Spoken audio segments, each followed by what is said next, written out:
Welcome to Middle Fingers Up, the show where we hold our heads high and our middle fingers higher. I'm your host, Kieran McKay.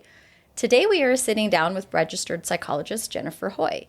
Jennifer has been in the field of mental health for many years. She has experience working with children, adolescents, and adults in many different capacities. Welcome, Jen. Thanks, Karen. Thanks for having me. Can I call you Jen? Sure. Because I know you as Jen, so just want to... Absolutely. No problem. Do your clients know you as Jen and Jennifer? Yeah. Okay. And I interchange it all the time. You just go with whatever we call you? Yeah. Between Jen and Jennifer. Just not Jenny. Just not Jenny. Yeah. Okay, good to know. Yeah, you don't seem like a Jenny. I'm not. That would be different. Yeah. Even saying Jennifer... it's hard for me sometimes to, that's her name. I got to call her Jennifer, Yeah. But you're a Jen to me. You're more of a Jen. Jen's great. Thanks. I love it. Well, welcome. I'm so glad to have you here. We've been putting together this episode for a while. I've been putting it in my head. What do we want to talk about? How do we want to talk about it? And today we're talking about trauma and really just sort of the beginning of trauma, because I understand from personal experience, work experience, and even working with you in putting this episode together, trauma is a wide spectrum. Yes. And some of us may not even know that. So I'm really glad that we're going to cover little bits and pieces of it. Before we do that, though, I think it'd be really nice for our listeners to get to know you a little bit. So if you could maybe tell us a little bit about your experience, because I was on your website, which is beautiful, and I learned on there that you have experience in working with people that are struggling with extreme emotional, behavioral, and psychological challenges. So what does that look like? What kind of clients come to you? Yeah, that can look like a wide variety of things. Yeah. People come to therapy and come to me for all sorts of different things that are creating challenges in their life. Right? Yeah. Getting in the way of functioning, getting in the way of relationships, work, school, just day-to-day stuff, right? The day-to-day stuff that they would be able to sort of get through or do isn't working anymore, so they feel like they need something else, something more. Something's not working anymore, or they just don't know what's happening or why they're feeling this way, or maybe sometimes parents bring their kids in and go, fix my kid, and we have to have a conversation about that because their kid's not broken. Right? But something's not working in that relationship, and so how can I help people function better, right? And move through that. So it can be things like maybe challenges with anxiety, depression, maybe there is difficulties getting along with a partner, or there's a lot of challenges with friends. Maybe kids are kind of acting up and parents are having a hard time with this resistance to their direction. Right. I also work with people that have experienced really big, challenging events in their life, right? Maybe they're first responders. Maybe they're teachers with really challenging classrooms, right? So anyone can come to therapy for anything, and there's different therapists that can meet a variety of challenges. I try to focus on things that are kind of related to trauma and attachment, which we're obviously going to talk about today. That's why we got you here. I love it. I appreciate that. Thank you. So there's a wide spectrum in of reasons of what would bring someone to do therapy with you. And is there a particular type of clientele or a particular type of issue that people bring that you are more passionate about, or you're like, bring it all, I got it all? I'm really enjoying working with teens and adults right now. So I do have a history also working with children.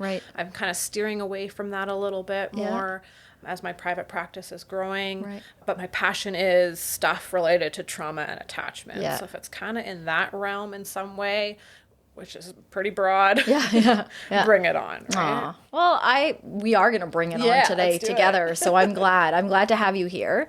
How long have you been practicing as a psychologist? I have been in the field for over 10 years. Nice. It's a bit of a process to get fully registered once you graduate from school. So I've been fully registered since 2014, but I've been in the field since I guess since I started my education in 2000. Forever ago. And whatever. Yeah. Yeah. Yeah. But definitely well over 10 years. Right. Yeah. And any stories stick out for you, or anything that you've learned over the years that has really helped you as a therapist? Maybe clients have taught you something. Clients colleagues. teach me stuff. They're probably the best. All the time. Yeah.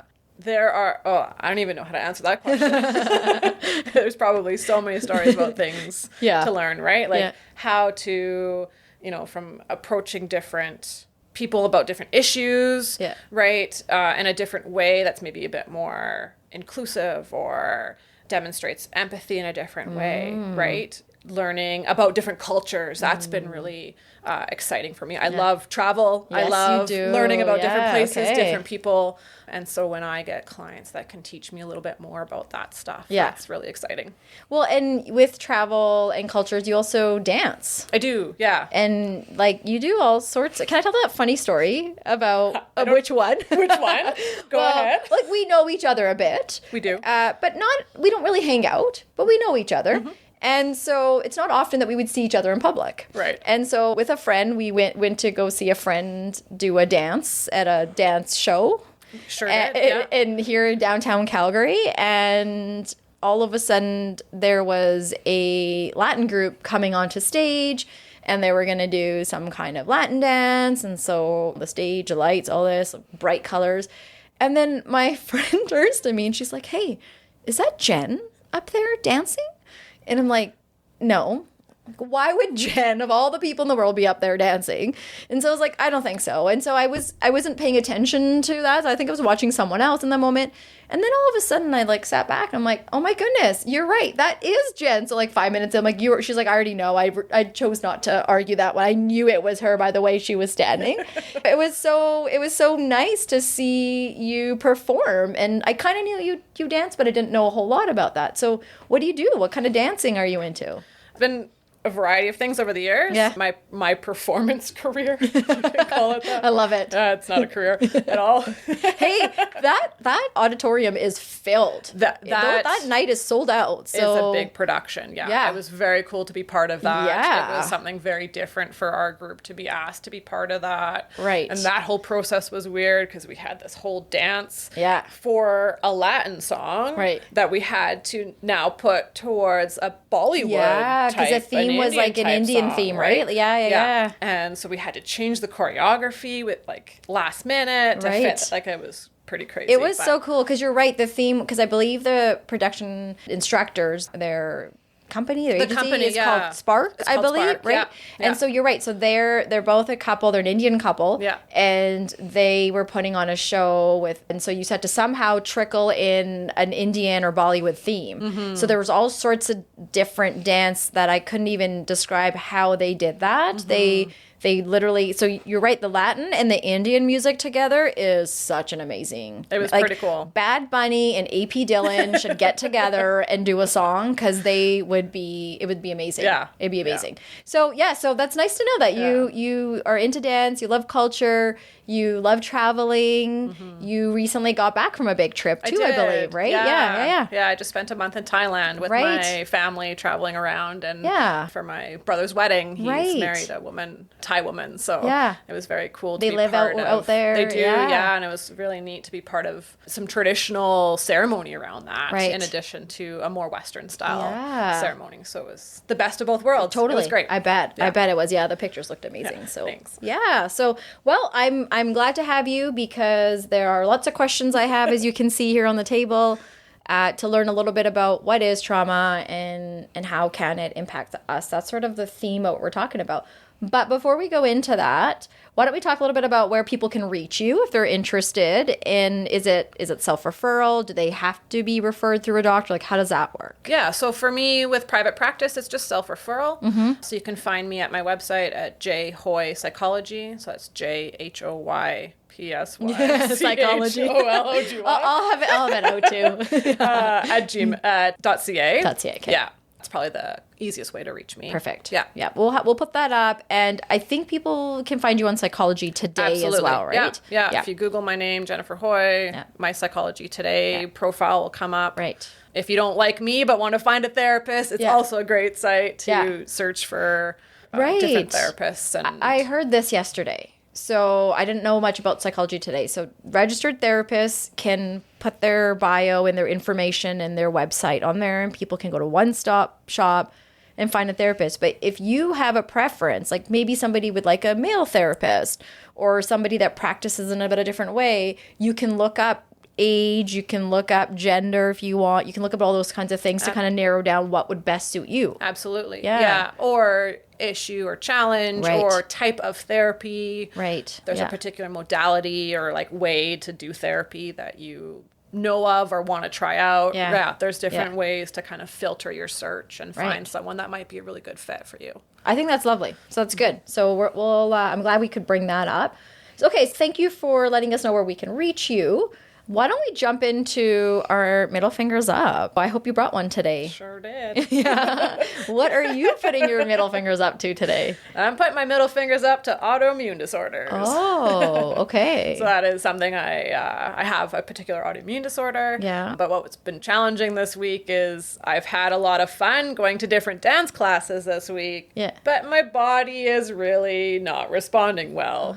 It kind of taxes me. And so the last couple of days I've been really sore and really tired, and it's like, I get to have all this fun and do all these cool things with my body, and then it hates me. Yeah. So you wouldn't have experienced this prior to being diagnosed with this autoimmune, or have you always been living with this? Well, because you've been dancing for a long time. Yeah. So I have self-disclosure. Here we go.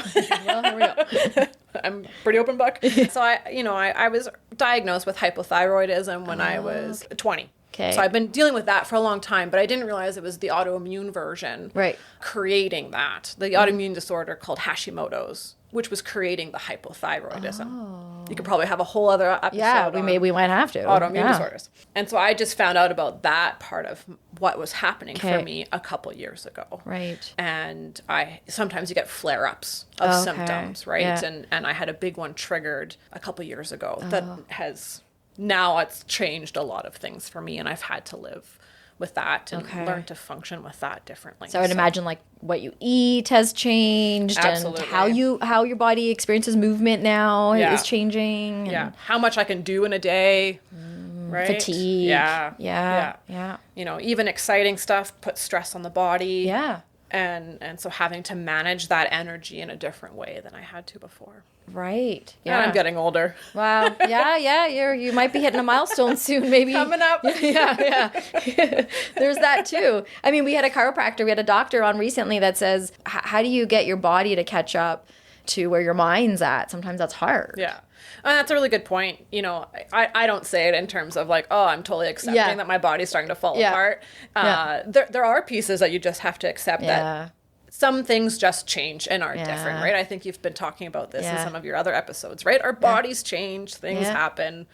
We're not 20 anymore. Yeah, that's right. But that doesn't mean, you're right, it doesn't mean that it's inevitable that you're just going to be suffering for the rest of time, right? There's things you can do. Totally. I think that's like really going to be important for the conversation we're having today around trauma, right? That it's not like life sentence, quote unquote, that there can be healing and growth from it. And I'm sure we'll get more into that. We are. That's a nice way to segue in, because to be honest, I'll give my middle fingers up to the other day. We were helping somebody get some resources for mental health, and I think what I want to put my middle fingers up to is the threshold we as humans have for physical pain versus emotional and mental health.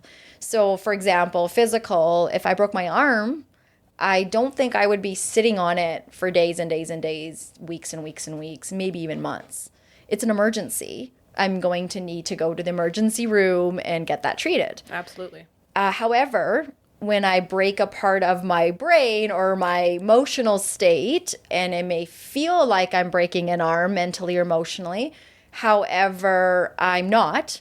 I seem to have people, and I'm not saying this is me, but I'm just noticing people, we seem to have a pretty further threshold for how long we can handle mental, emotional pain.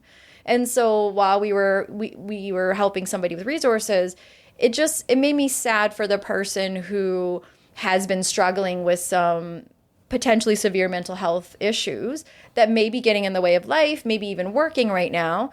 And however, it seems like sometimes we allow ourselves, or we think we have no choice, or whatever the reason being, we allow it to go longer and longer and longer because it's like, whatever, I'll deal with it, or I have to deal with it, or I don't even notice.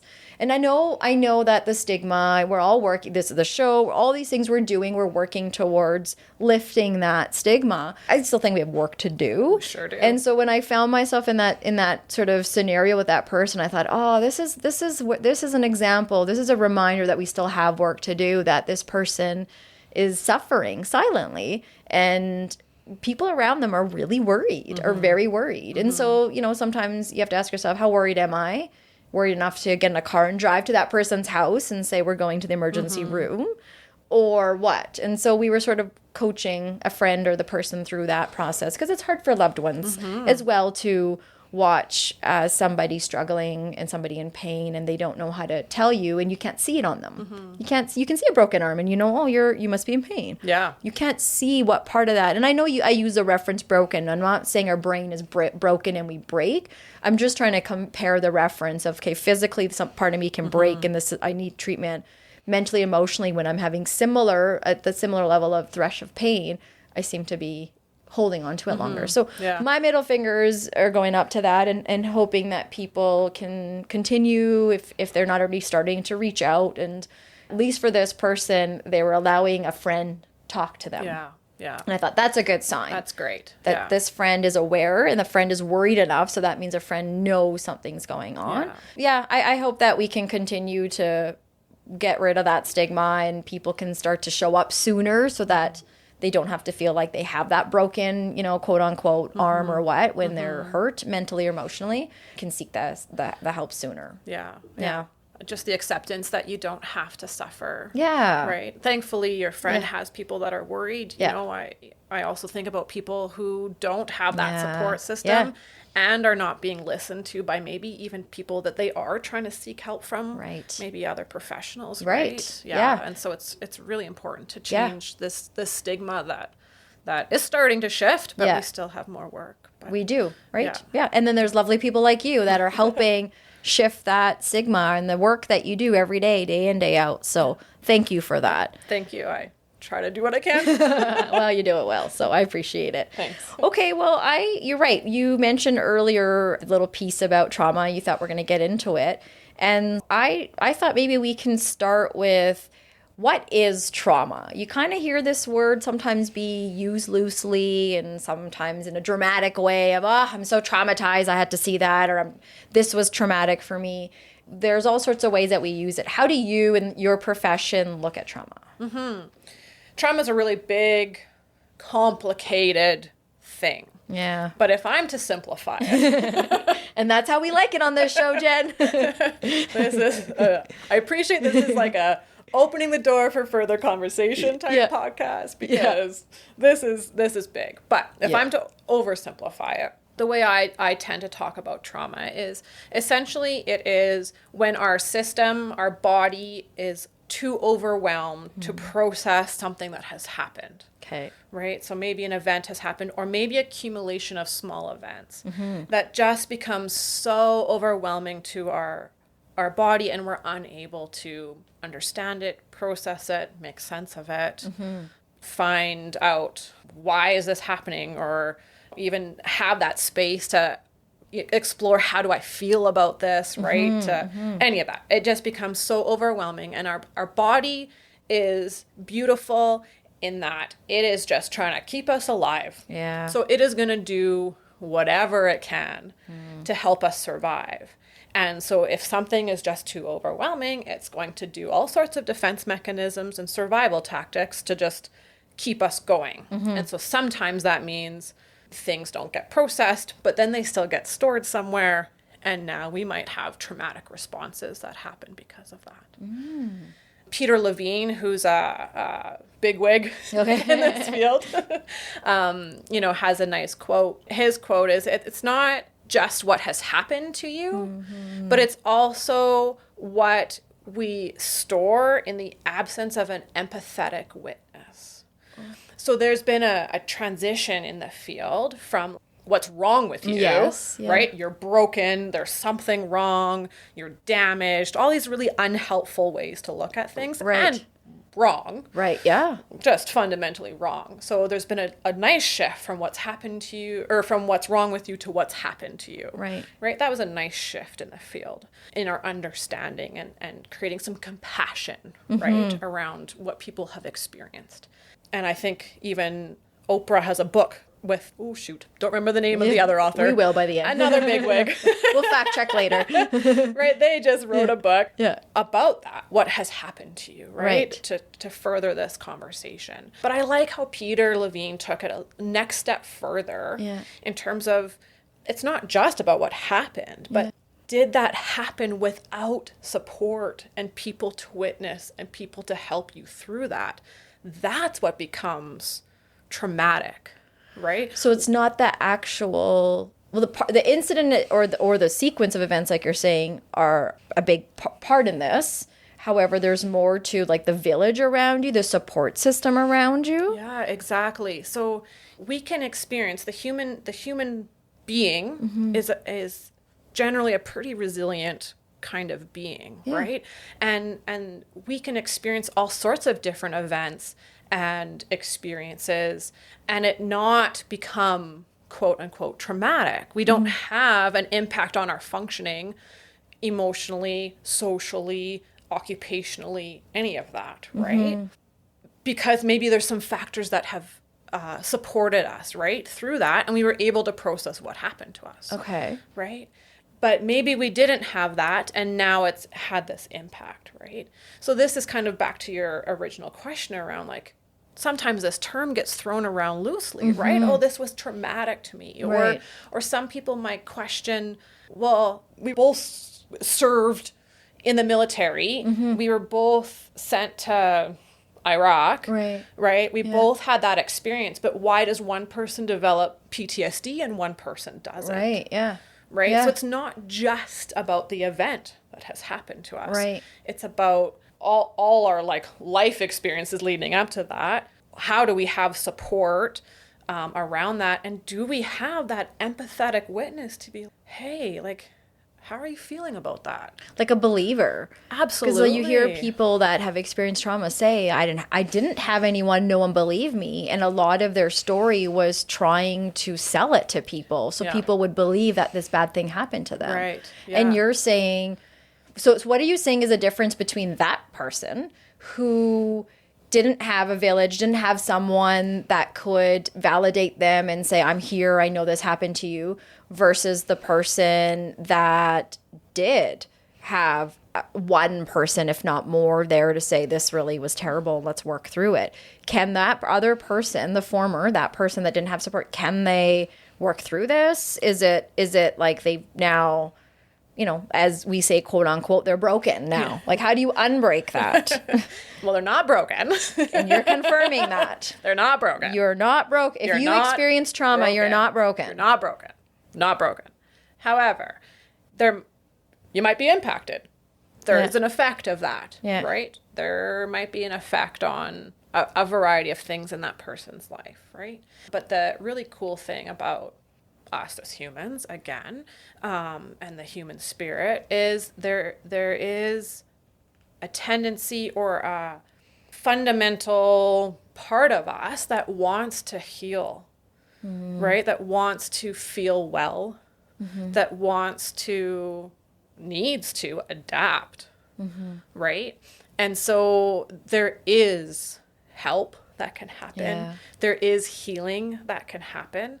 There's even post-traumatic growth, which is a whole field of research that can happen after trauma, right? So not only can people kind of get back to feeling how they might have felt before. Right, yeah. Essentially, I don't know, you can never really go backwards, but essentially start to feel like you're like functioning well, right, and doing okay again.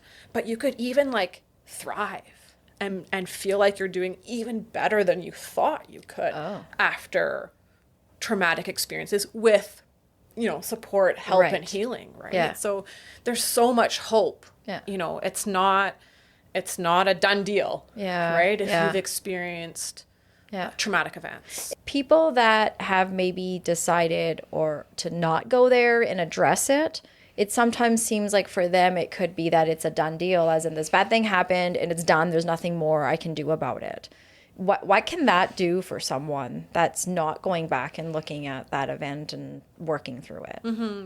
Well, and so let's back that up a little bit. Okay. Yeah. So when people maybe have experienced some of these hard things in life that start to challenge how they function and cope, facing that, working through that, even just having some awareness of the impact of life experiences, right, can be really hard, right? And really scary to face. Yeah. And maybe too much for the body and mind and spirit to face at certain points in people's life, right? You know, when we'll get into this next. Thanks for keeping me on track. I love it. You're one of my favorite guests. And we're only like 10 minutes in. That's great. I'm trying not to be so scattered. Thank you. One of us has to. We'll see how it is in a few minutes. But like you said, it's because there's so much to say. So I'm sure when I'm asking a question, it's like, well, I could have like we could have talked about something else 10 minutes prior to that, because there's so much to it. So I can appreciate what you're saying. I like that you're saying, let's back it up a little bit. Yeah. That's helpful for myself and probably even the listeners too, to say, like, hold on a sec. So, and I'm sure there's some people out there that are like, you missed this and you missed this. Wow. And so to Kieran. And Please give feedback. I'd love to hear it. And we'll talk more about that. I never hear from those people, but I would love to. Yeah. I want to do better too. Yeah, so it can be really hard and really scary to be willing to go through that healing process, right? Yeah.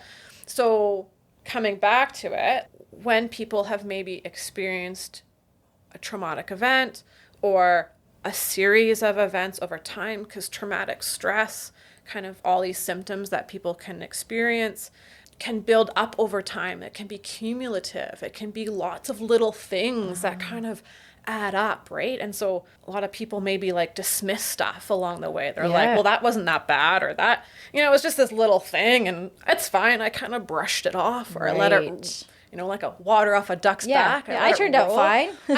This happened to me. I turned out okay. Yeah. Right? We kind of get into this dismissal of like the impact of stuff on our life, right? Yeah.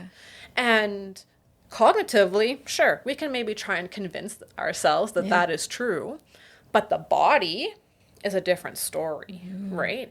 Because that stuff maybe happened, there's a response in the body, and if we are unable to address that at the time, or if it's too overwhelming, it gets stored in the body. And I know what you mean. You're right. Like our mind and body, like we're all connected. We many of us as humans, we separate that. We have a nice thick little border between. Yeah, cut off at the head. Yeah, and Border Patrol does not let us go back and forth. And so and I like what you're saying. Like you're right. It is connected. However, sometimes I think when we think of trauma, we don't think of it being stored in the body. We think of it being stored in the back of in our mind somewhere, in our brain somewhere. Which is in your body. But like you said, we walk through life dismissing it. So what are you saying about that dismissal? What can it do for us? What can it do for our health when we do that? Yeah. Stuff gets stored in our body, right? It needs a place to go, and if we don't have a way to get it out, then it's stuck there, right? And so what that might look like, it can be physiological stuff. So things like what you've just said, right? Maybe we have a stiff neck, right? Maybe we get headaches. Maybe we get stomach pains. Maybe we have a weird pain in our arm and we don't know why. Right? A lot of emotion, people might say, especially for vulva owners, like your lovely sky blue guest was talking about, right? they, a lot of people talk about how women, quote unquote, or vulva owners might store a lot of emotion in their hips, right? We might get a lot of anxiety or like feeling keyed up or on edge or can't settle or restless or irritable, right? Like quick to anger, or our temper feels really short. People tend to like annoy us really quickly, right? We don't have that patience for things. Or maybe we have cognitive symptoms, right? Where we think we're not good enough, or we think, no, we can't trust anyone, right? Ever. Yeah. No one's safe. Nothing's safe, right? Or we might think we're unlovable or unworthy, or that, we just can't get anything right and it's always our fault, right? So it can get stored kind of in those cognitions, right? And it can get stored in behavior, right? So we might see symptoms like difficulty interacting with other people, right? Because maybe we can't trust them, or we can't trust ourselves, or, that maybe our trauma is related to a relationship with someone else that maybe kind of starts to play out in maybe even like a parent. Our trauma is kind of connected to a relationship with a parent. And we see sometimes people might play that out in a relationship with a romantic partner. Right? Yeah. As if they're trying to like figure that trauma out, but it's displaced from where it originated from. Right? Interesting. In kids, we might see, like avoidance of school or withdrawal. In adults too, right? Yeah. We see that pulling away, or a sense of numbness, or there can be so many different ways that this can show up for people. And you've done a really nice job painting a picture and what it can look like. As you're describing this, I'm thinking, does everyone in their life experience trauma? Because you're describing what most people in the world walk around talking about. Ow, here, and I can't move this way, and no, that's good for you. I could never do something like that. All the things that you're saying from a cognitive and an emotional state and everything in between is everybody around us. What are you saying? Are you saying we've all at some point experienced some kind of trauma? Or are you saying that these behaviors and the way that we make up beliefs can be linked to that, but just because I think I'm not good at something doesn't mean I necessarily experience a traumatic event. Right. Yeah. There's other significant events or what that would lead up to that as well. Because most children are not going to develop thinking they are terrible at something unless if the environment and the people in the environment are telling them that, right? So when that child grows up and is an adult and let's say is applying for a job now and it's like, oh, I don't have the confidence, I can't do that, there could be a link to emotional abuse and some of the struggles that they had growing up as a child. Or like I'm just trying to make sense of the overwhelmingness of what you explain, because we all have at some degree experienced something like that. Yeah. So I'm not saying that everyone has experienced trauma to the in terms of it being the explanation for everything. Yeah. So we don't just all get to walk around and say, well, it's trauma. Yeah. Again, we don't want to be overusing a clinical term that has a significant purpose, right? However, you did say there's sequence of events sometimes. And so that doesn't have to be a traumatic event. It could be life events that you're saying that maybe haven't been dealt with either. Stressful situations that didn't hit the trauma level. However, we're still moving out of province, moving out of country, things that you could be excited about, but also really stressed out about at the same time because it's an unfamiliar territory. That as a child, that could impact you and play a part in how you experience, I don't know, whatever it is that you experience, I guess. So all these kind of things that I mentioned are all kind of symptoms. Right. They're a way to describe what people are maybe experiencing in their mind and body and behavior. Right.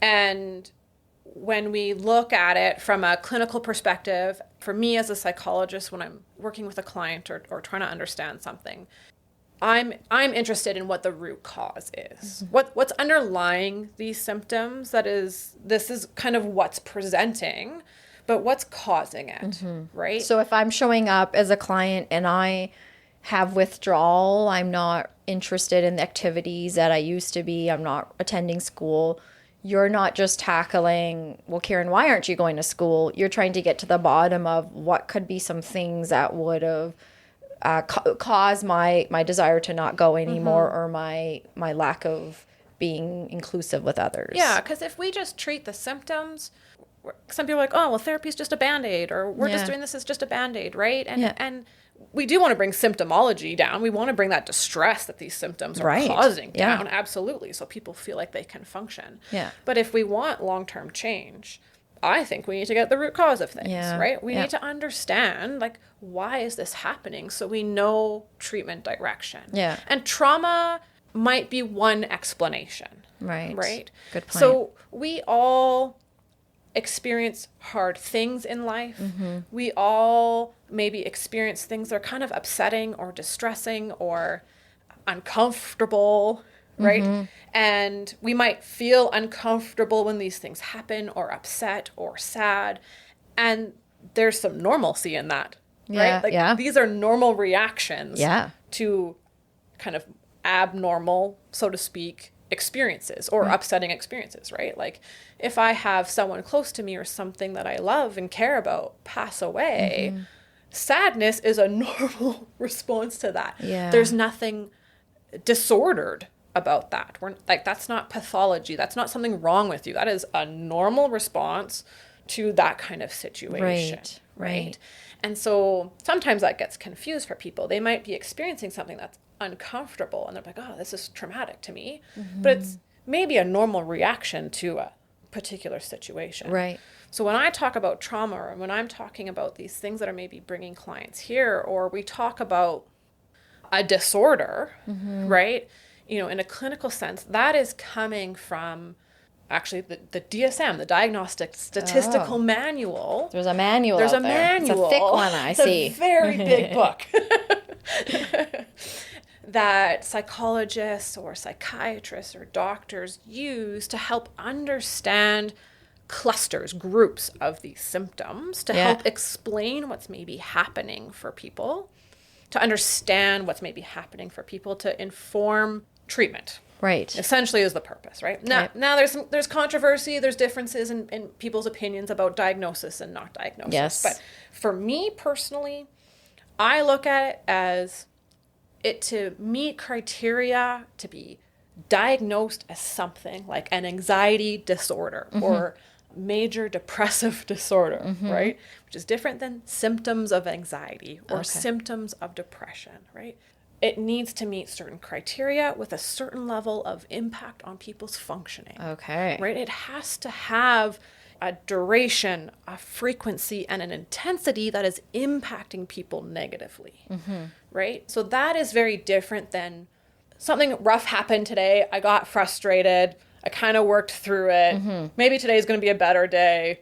Or tomorrow's going to be a better day. Today kind of sucked, but okay. Right? So those are different things. Right. And so when clients come in, I'm interested in level of functioning, right? Things are like that traumatic impact of maybe stuff that has happened in people's life has to hit a certain level of distress and impairment for people, right? It's not just getting through the everyday that many people might experience, even if they've experienced other hard things in their life. Right. Right. We're talking about people that have a really big impact on their ability to function. Yeah. Right. There's an impairment there. Right. Something needs to happen like immediately for them. What do you mean? If there is that level of distress, tolerance, or impairment that's happened with someone that's experienced a traumatic event? Not necessarily, right? Like this is, say, like your friend that you mentioned or the person that you mentioned in your middle fingers up portion, right? People may be suffering for a long time, for many years, right? People might not even know that the things that they've experienced are impacting them to this level because we're trying to survive, we're trying to get day to day, right? Yeah. And we might be pretty disconnected from the impact that certain things have on us. Do you see that? Do you see that often? Yeah. Quite a bit. By the time someone's maybe come to my office, there's maybe a different level of awareness that has happened, right? They're like, okay, something's not working well here. Right. Something's not quite right here. Yeah. I maybe need some help with this. Yeah. Right? Because the things that I'm trying don't seem to be working. Right. Or I'm not really satisfied about something that's happening in my life or my relationships or anything like that. So I need some additional help. So there's already a different level of awareness at that point. But the understanding of why, that's a question that often comes up. This is what I'm feeling. I'm feeling maybe all these symptoms, but why? What's happening, right? Why do I feel this way? And obviously, what do I do about it? Yeah. Right. Something's not right. They show up and they're getting to the root. So what are some things in that they're discovering? Yeah. So it's not necessarily like discovering things that they have forgotten, but it's more like putting pieces together, right? It's kind of getting that puzzle put together. Oftentimes, like say, you know, there's stuff that has happened in someone's childhood, for example, right? Maybe parents weren't really around, right? Maybe you grew up in a 2-parent household and both parents had to work.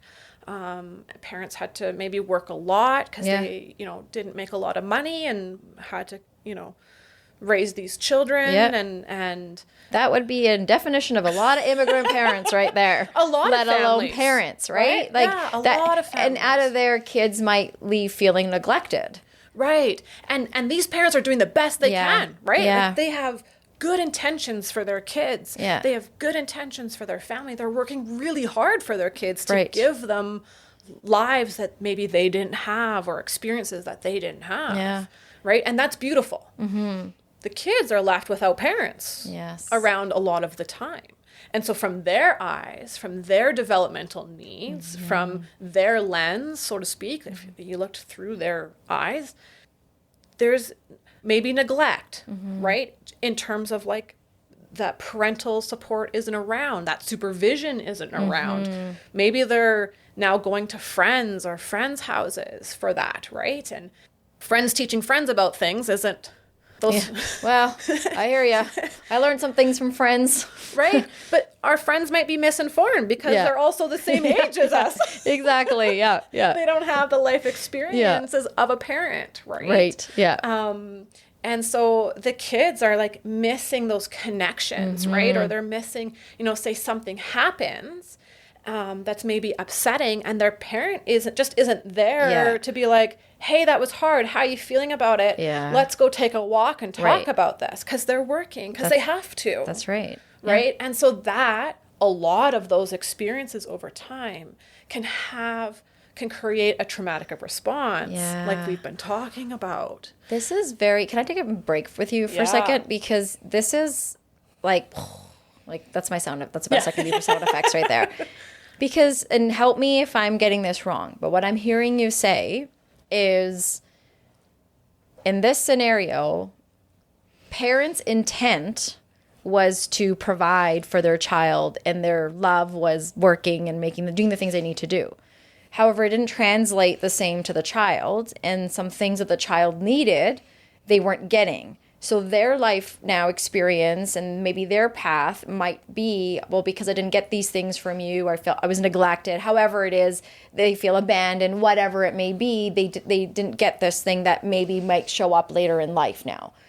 So what's blowing my mind right now is that traumatic things can happen to us even though the intent to provide that trauma to us wasn't there.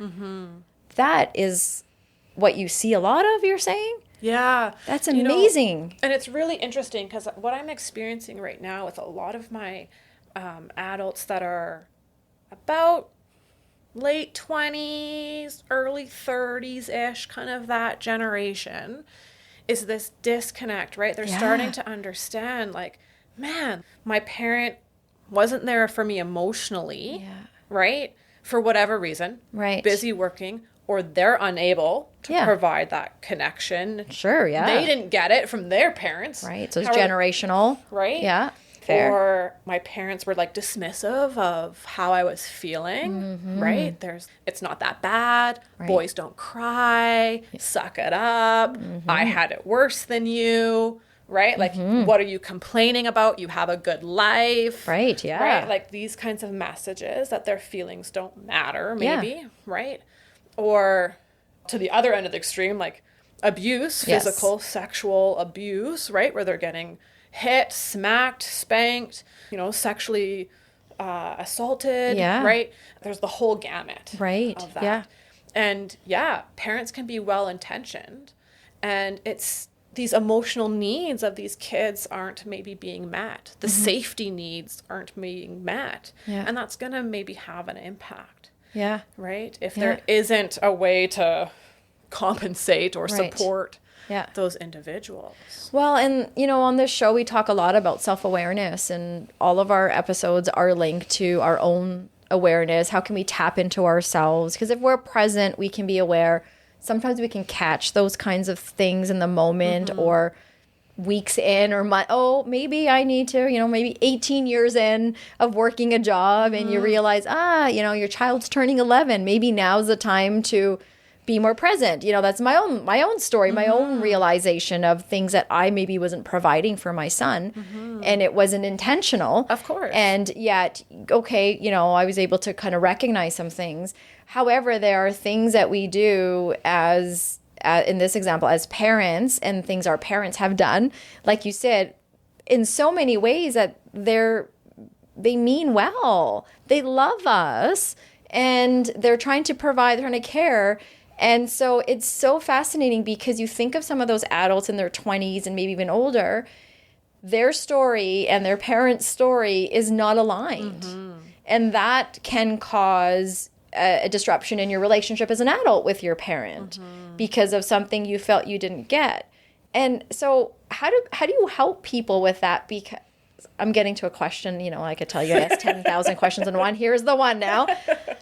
Before my question is, let's say I'm that client in your office and I'm, my relationship with my parents, just a scenario you said they didn't give me what I needed.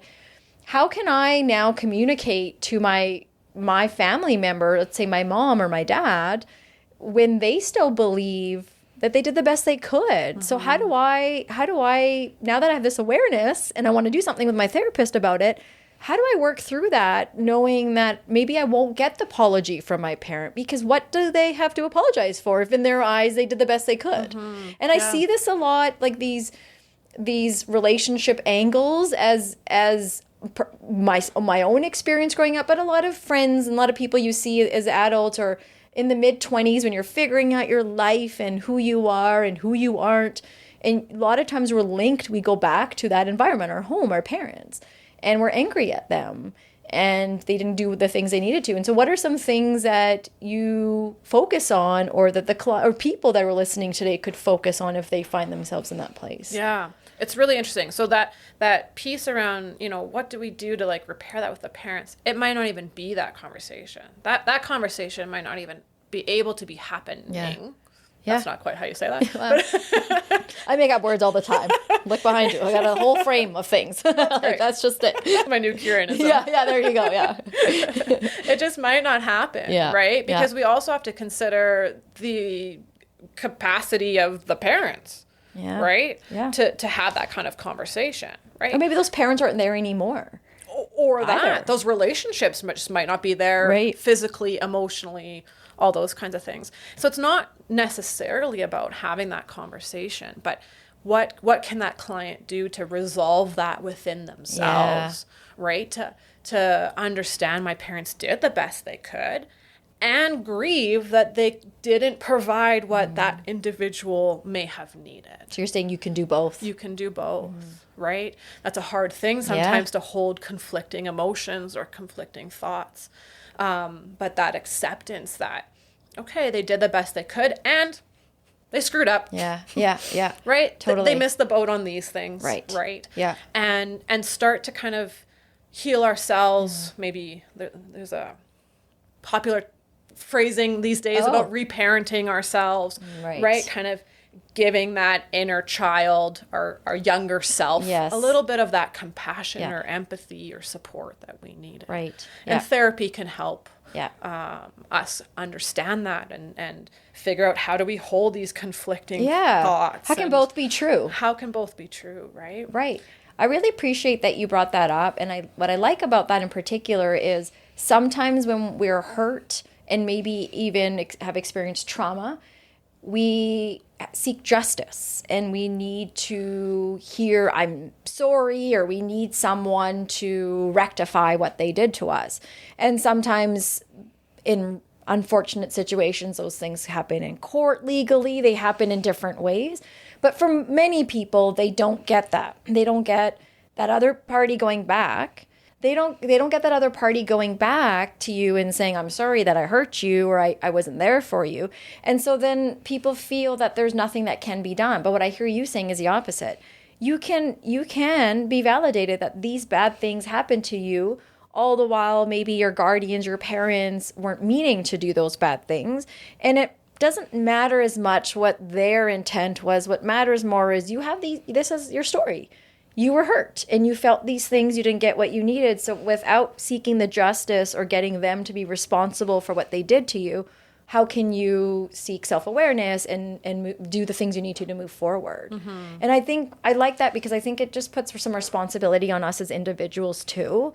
And sometimes it can be tricky, I would imagine, if people have experienced a traumatic event in already feeling responsible for what happened to them. Mm-hmm. And that's not what we're saying. We're not saying you're responsible for what bad things people did to you. Right. Yeah. There's something that I've heard a lot from some other people in terms of, it's not your fault what happened to you when you're younger. Yeah. Right. Those things that, others did or the circumstances, right? Right. But as an adult, we can have a responsibility for ourselves and our future and our healing and our growth. Yeah. Right? We can have responsibility for changing that. Yeah. It's not about placing blame. And you're right, it's certainly not it's not the individual's fault that they're feeling that any of this happened. But they can do something about it. Right. Right? And have a different way forward than maybe what they're currently experiencing. So let me ask you, and maybe this is personal, I don't know, we'll see. How do you, because you're sitting here telling me as a therapist how you're holding the space in an office for clients, and clients are coming to you sometimes for some really heavy things, and it doesn't have to be heavy things. They're coming to you with struggles and are looking for solutions, and you're there to guide them. That can be a lot for a therapist, and particularly one that's focusing on trauma. So how do you as a therapist hold that space for your clients and then let it go or let it be and not take it home with you and take it on with you? How do you do that? That's a really good How does question. Your body not store someone else's? Well, because you're sitting in an office. I'm just imagining or talking to people, how Zoom, however it is you do. That's a lot to take. Mm-hmm. What do you do? How do you do that? Me personally, dance. Dance. This is why I dance. I move my body. So movement can be really powerful for moving those emotions through the body and getting unstuck. Right. And being able to let things go. Yeah. So for me, movements are release. So either it's dance or it's strength training or it's walking my dog. Yeah. Different ways to move my body.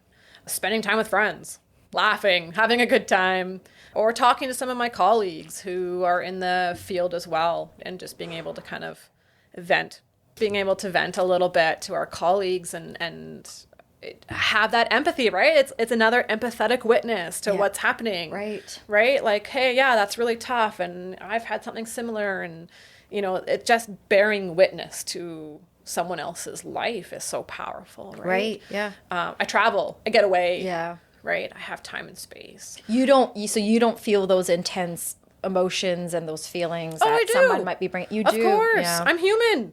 I care. I care about my clients. Yeah. I care about people's well-being. Yeah. Of course I feel that.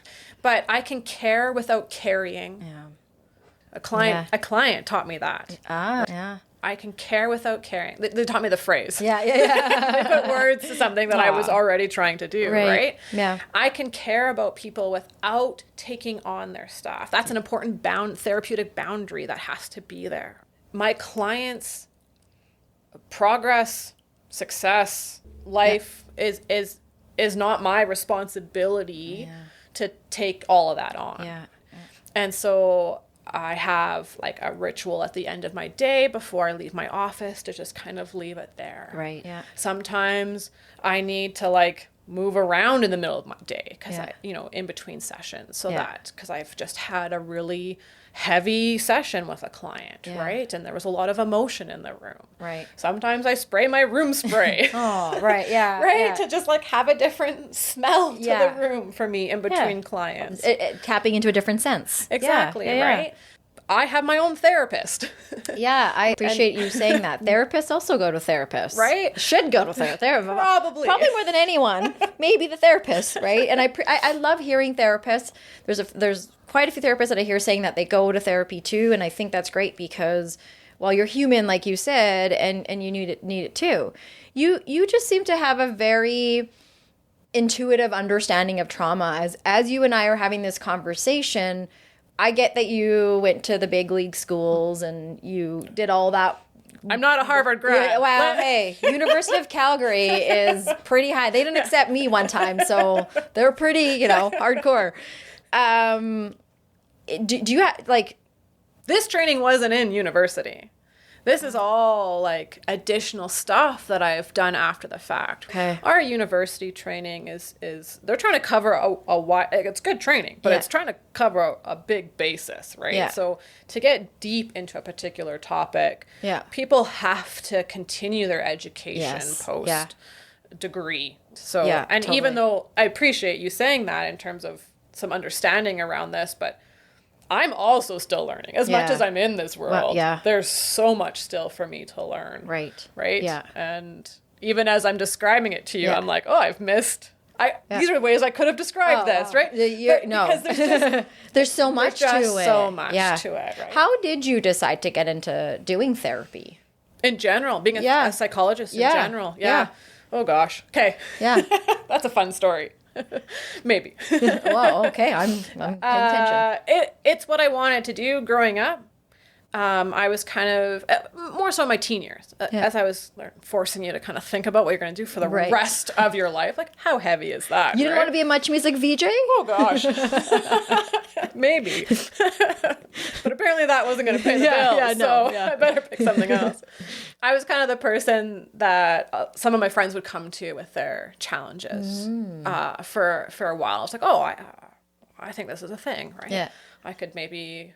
I had learned about what a psychologist was, and I was like, oh, okay. Yeah. Friends already do that. I'm kind of a psychologist anyway. Right, already there. Might as well get the paper. Man, the things I didn't know then. Yeah. I give good advice. I should be a therapist. I should get paid for this. Just for the record, therapists do not give advice. A good therapist would never do that. And I have learned a lot since that time about really what therapists do. Right, yeah. And so that's kind of what I thought I was going to do. Yeah. And then, so I'm adopted. And when I was 18, I met my biological mom. Oh. And also at that time, getting to that time was near the end of high school. I was hating school at the time. There was no way I wanted to do a 4-year degree. That felt like way too much school. Right. When I already wasn't going very much. And so I met her, and what she was doing, she was a radiation therapist. Yeah. So treating cancer patients. Wow. And at that time, it was a 2-year diploma. Okay. And I was like, oh, yeah, that's way less school. Yeah. And she's making good money. Right. And that sounds fine. Yeah. I could do that. Yeah. Right. And so I had to upgrade some stuff, and I had to apply for that, and I didn't get in. Mm-hmm. My grades weren't good enough. Oh. And so I was like, fine, psychologist it is.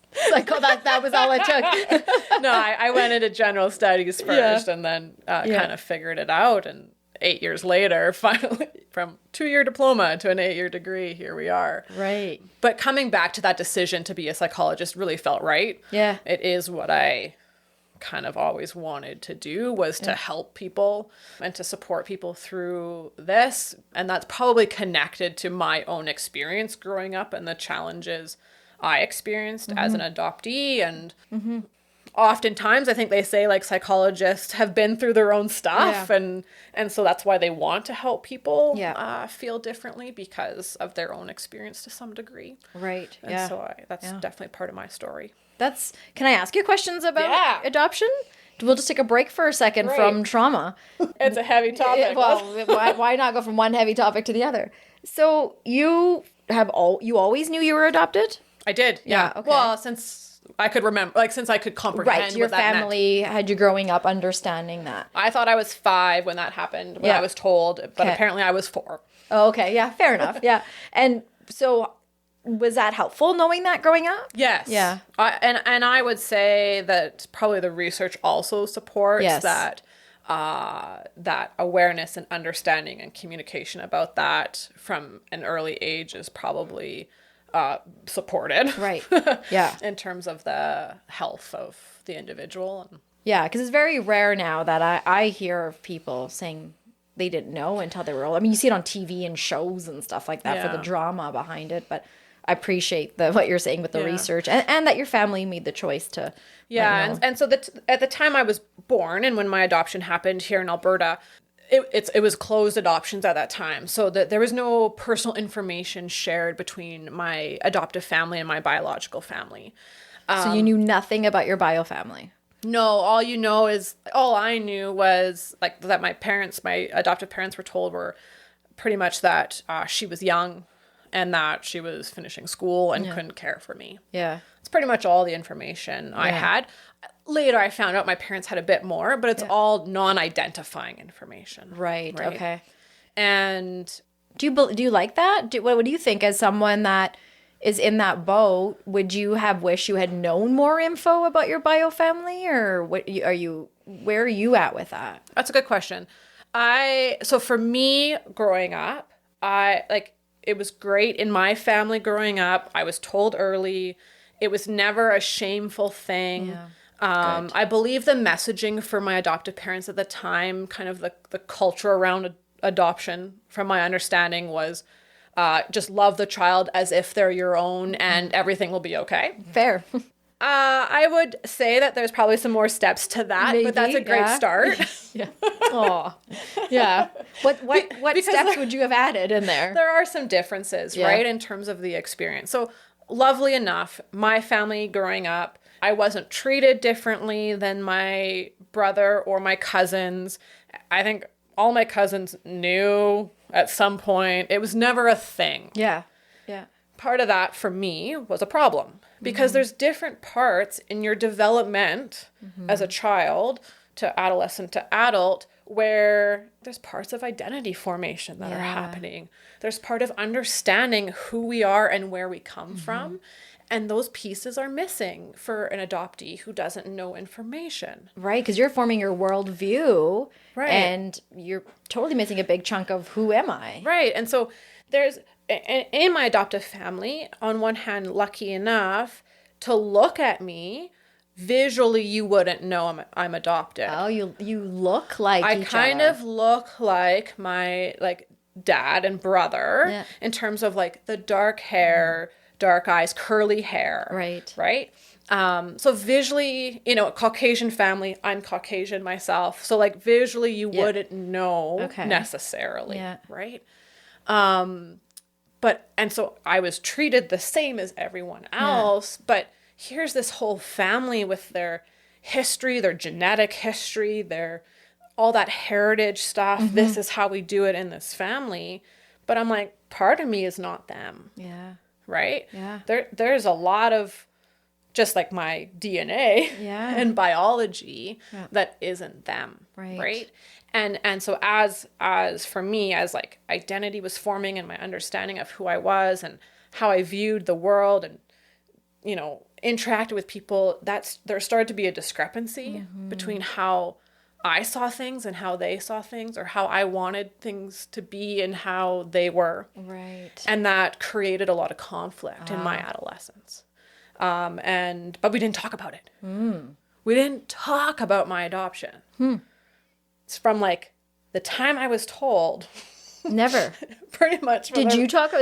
I tried. Okay. Yeah. And you would just... And I tried in not great ways when I was a teen and angry about everything. Right. Yeah. And so I did it in really not kind ways that I had to repair later. Yeah. Yeah. Right. But that was all I knew to like, something's happening to me. Yeah. Listen, bear witness to this. Right. Help me understand what's happening. Talk to me about it. And we don't talk about it. You're part of this family. You're loved. You were the chosen one, quote unquote. You were chosen for this family. Right. Add a layer of pressure there. Right. But we don't talk about what's different.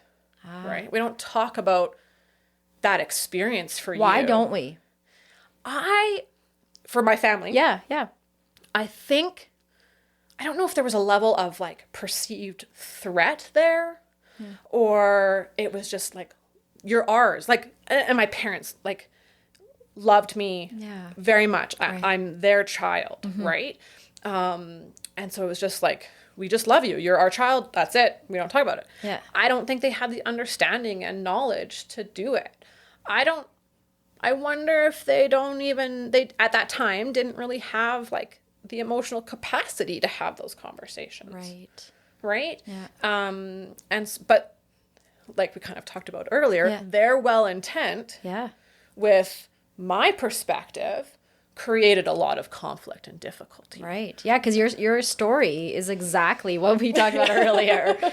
Like in a different way. Yeah, and we didn't even plan it this way. So that's I didn't either. Yeah, like that. Thank you for sharing that. Yeah. So how have you did you feel like you did a full circle, or are you still feeling like you're managing parts of that? Because then you did get to meet your mom. Yeah. So I met my biological mom when I was 18 and everything made sense for me. Was it your choice then? My choice. Yeah. And hers. Okay. And so being adopted in Alberta at that time, I couldn't start a search until I was 18. Okay. Because it's closed adoption. So until you're legal age, yeah, you can't initiate that search. Is it still like that? No. So now there's open adoptions. Oh, from the beginning. Yeah. And that can vary in terms of levels of connection. Yeah. And information sharing and all that kind of stuff. I would imagine that's complicated too, though. Yeah. If you want someone to talk about adoption, I've got someone that you can bring on. Well, maybe. My story is just one story. Well, I mean, yeah, no, for sure. And so then you meet your mom, and you're saying things are starting to make sense. Yeah, because her worldview and how so I have a biological younger brother. Oh. And how she raised him was what I was needing from my adoptive parents, but didn't know how to communicate, right? And so seeing her and how she engaged with the world and how she parented my younger brother, I was like, oh, yeah, okay, now I know why I'm like this. And so that settled quite a bit of turmoil for me. Oh. And I was okay. I was like, okay, here's the adoptive family. Here's the bio family. I tried to keep them very separate. So they don't Oh, connect? they know. They all know. In the beginning, they all kind of, my adoptive family wanted to kind of be one big happy family. Yeah. That was really complicated. Yeah. I did not want that. And so I keep my worlds very separate. Can I ask why? Yeah, it's easier for me. Yeah. Compartmentalize? Like is it? It's just different because who I am, how I interact with my different families is somewhat different. Because I was raised in my adoptive family and there's all that history there and how I've kind of formed in, I don't know how to say that, but like how I came to be in that family is different than the relationship I get with my bio mom and brother, where I was already 18. Right. We don't have that history of conflict and all that other stuff that goes into it. Yeah. It just is different. Yeah. And so for me, it is way more stressful to have it blended. I'd probably argue that for my adoptive mom or my biological mom, it's also hard to have that blended. Yeah. Although there's a lot of respect and like no one was angry about me searching or whatever, but Right. it's hard. It's complicated. It's complicated relationships, totally. right? Yeah. The only way I can kind of sort of just a little understand what that might be is like a marriage. Sometimes you don't want to mix your in-laws with your family. Right. Because who you are with your family is very different than how you may be with your in-laws. So you're like, I'll hang out with you this Christmas and I'll hang out with you over here at Thanksgiving. Yeah, that's a good analogy. Maybe, without the other complicated stuff. So finding my biological mom settled things for a long time. I could kind of keep it separate. But then I've also gone through my own therapy around maybe some of the deeper rooted stuff that happened. Right. Yeah. Those underlying causes of, why sometimes relationships might be challenging. Right. Or why I feel a certain way towards events that maybe happened growing up. Or all those kinds of things. Thank you. Thank you for letting me stop and ask you that question. Of course. When you talk about understanding some of these symptoms, not to label and say you experience any of them, but I can see how you understand the link. Because in many ways, your story, you talked about that. Mm-hmm. Biologically, what one needs, developmentally, what one needs, cognitive, emotional, all these parts of us that make us up. And sometimes we separate them. And sometimes we don't need that. Sometimes we need to be able to link that together. And I really appreciate how you talked about what adoption was like for you and the lead up to how you got into not being a radiologist, but a therapist. I'm so glad. I don't know how long you would have lasted in that field. I don't know either. That would have been a hard one. Very Your hard. field's hard, let alone doing what your mom was doing. Yeah, so. And still doing. I don't know how she does it. Yeah. Well, maybe that's where you got some. Your mannerisms, do you see, did you find the ones that you couldn't find in your adoptive home in your bio home? Like, oh, that's why I do that thing. Or that's interesting, they do that too. Yeah, that's interesting because in the beginning, I didn't see it as much as other people would point it out. Yeah. Like when I met my bio family, like my biological grandma would just like sit there laughing because of the similarities between my biological mom and myself, right? Wow. And I was not as aware. Yeah. But what's interesting is in this recent trip to Thailand that I took with my biological mom and brother. Oh, okay. There was many times on that trip that I was like, oh God, this is what I'm in for. Right? When we look at our parent and go, I'm going to turn into my mom. It was never my adoptive mom necessarily. Right. I was like, oh yeah, no, we're pretty different. I think like I'll be my own person. Right. And then like spending this time with my bio mom, I was like, oh shoot, okay. Here's what I look so forward funny. to. Yeah. So you see those things in a bit of a different way, and maybe she picks up on those too. Yeah. And that's that whole nature versus nurture. Well, it's both. Thing, it's right? always both. Like, right? take the verses out, nature and nurture. Yeah. You need a little bit of both. And I had the best of both worlds, right? Like there's lots of great ways about the way my adoptive parents parent that was really helpful that my bio mom wouldn't have provided necessarily, right? Yeah. And so, there's challenges. There's things that I missed. There's things that I had to grieve that didn't happen that I wish had happened. Right. Yeah. Right? But there's also things that I have received from that. Yeah. No, I hear that. Thank you for that.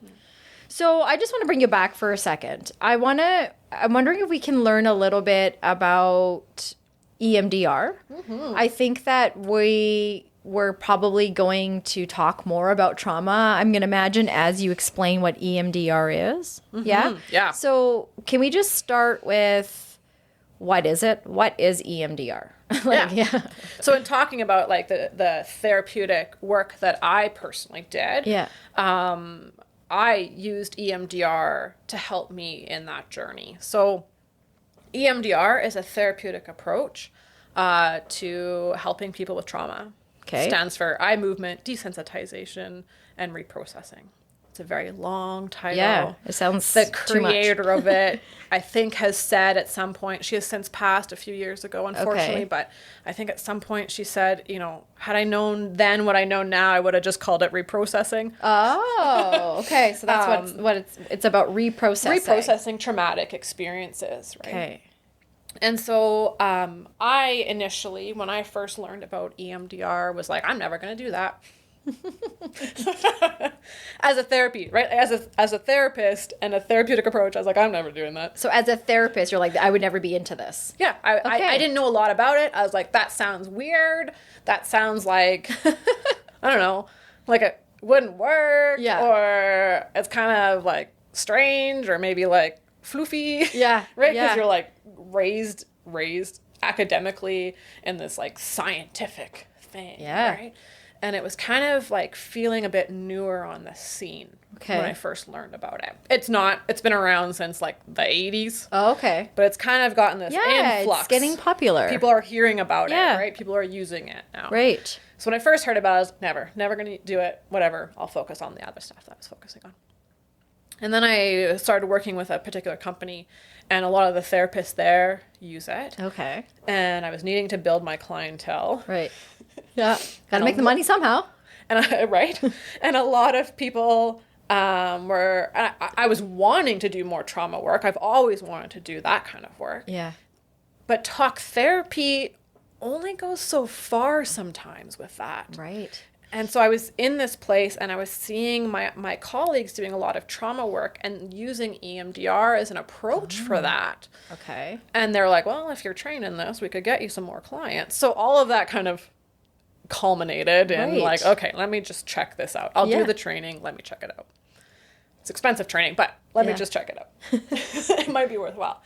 And so doing the training, okay, there's science behind this. This has been around for a lot longer than I thought. It's not as wooey as I thought it might be. Right.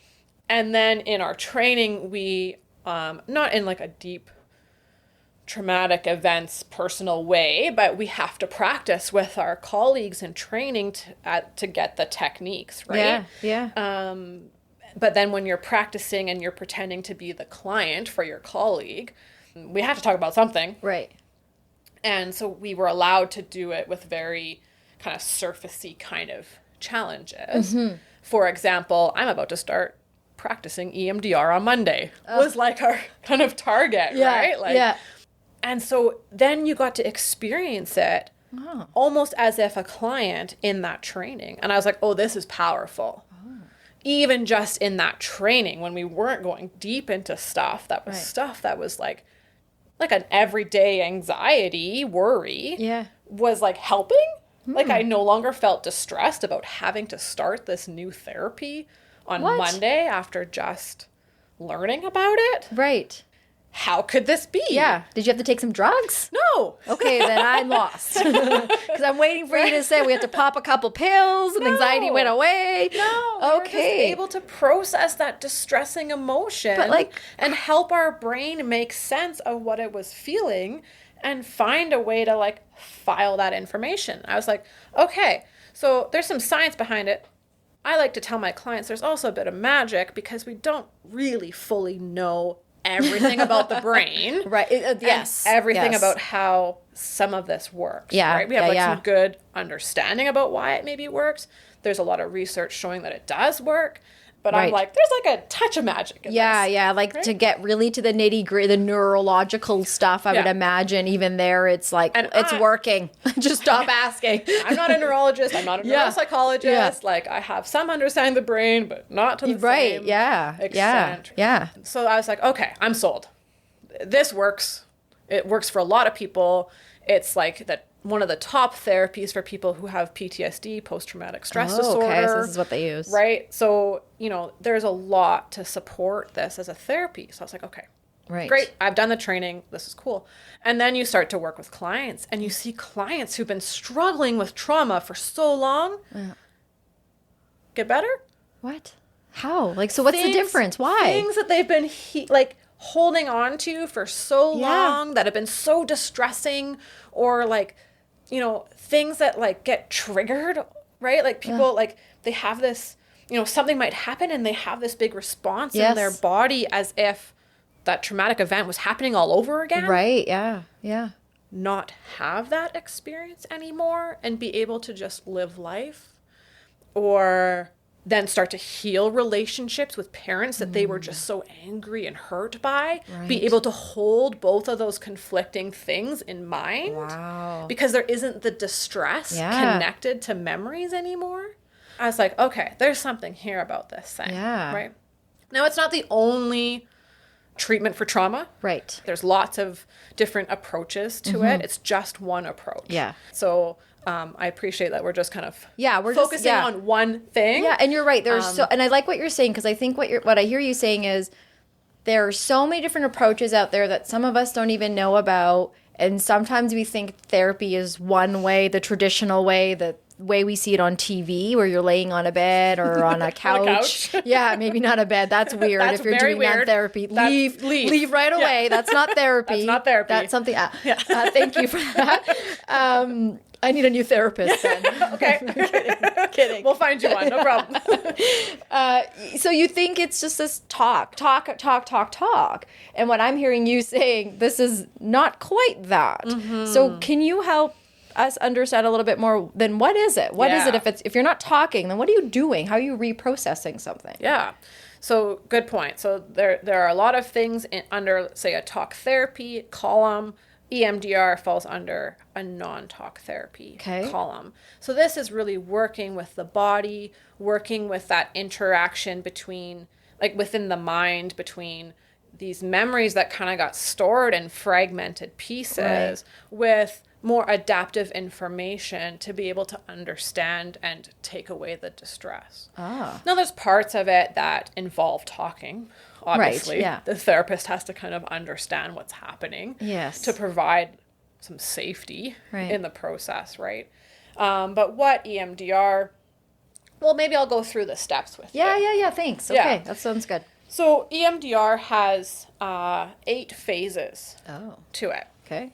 And so it can, depending on the client and the concern, you can kind of move through those phases quickly, relatively, or sometimes it can take years. So that's kind of the challenge with trauma, healing from trauma, is sometimes it can go quickly and sometimes it can take a really long time to heal from what has happened.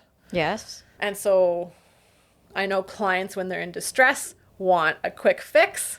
Yes. When we're not feeling good and we're really uncomfortable, we try to not feel that way. Yeah. So it can be hard sometimes to be patient. And we also live in that fast-paced world too, right? So I appreciate you saying it's an 8-phase process, and I think people go at their own pace, but sometimes we are in the fix-it world. I'm going to therapy to fix it. I'm having this conversation to fix it. And today you've been talking a lot about therapy, and processing your trauma is quite the opposite. It takes time. But you're right. And that being said, though, there's also some distress and healing that can happen in parts of that, right? So it's not like, we have to sit in the suffering, all this suffering for all of this time. Good point. It's like, no, we can take this particular memory and decrease the distress around that. Right. Right? And then that feels good, right? That feels motivating to continue the work potentially, right? Or maybe it is just one thing. And then it's like, it is pretty quick, relatively. Yeah. Right? Like this, event happened, let's process it. And the sooner from when it happened to when you get into therapy, that's great. That's really quick. That's okay. Right? So it is good if somebody can get to that therapeutic place, because sooner than later, before it settles deep in your body. And it doesn't necessarily mean the sooner you go, the quicker you'll repair it. It just means it's better in managing and processing the whole event that occurred, and potentially preventing it from becoming trauma in the body. Right? Because now we're helping the brain process it before it even becomes traumatic. Right. In terms of creating these big responses. Yeah. Right? And kind of almost reliving things that have happened. Yeah. Yeah.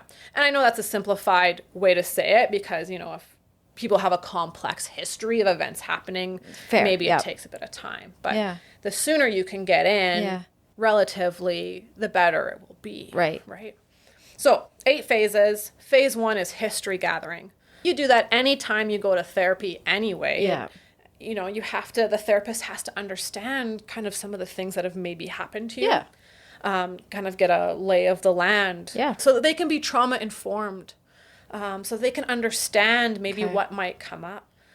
They can help create that sense of safety, which is paramount for any work around trauma. Okay. And what's trauma informed? What do you mean by that? Trauma informed is a way to approach, for therapists to approach, for doctors to approach, anyone, an interaction with another person that understands there might be something here that, you know, clients are coming or people are coming to us with that we might need to be sensitive around or kind and compassionate around.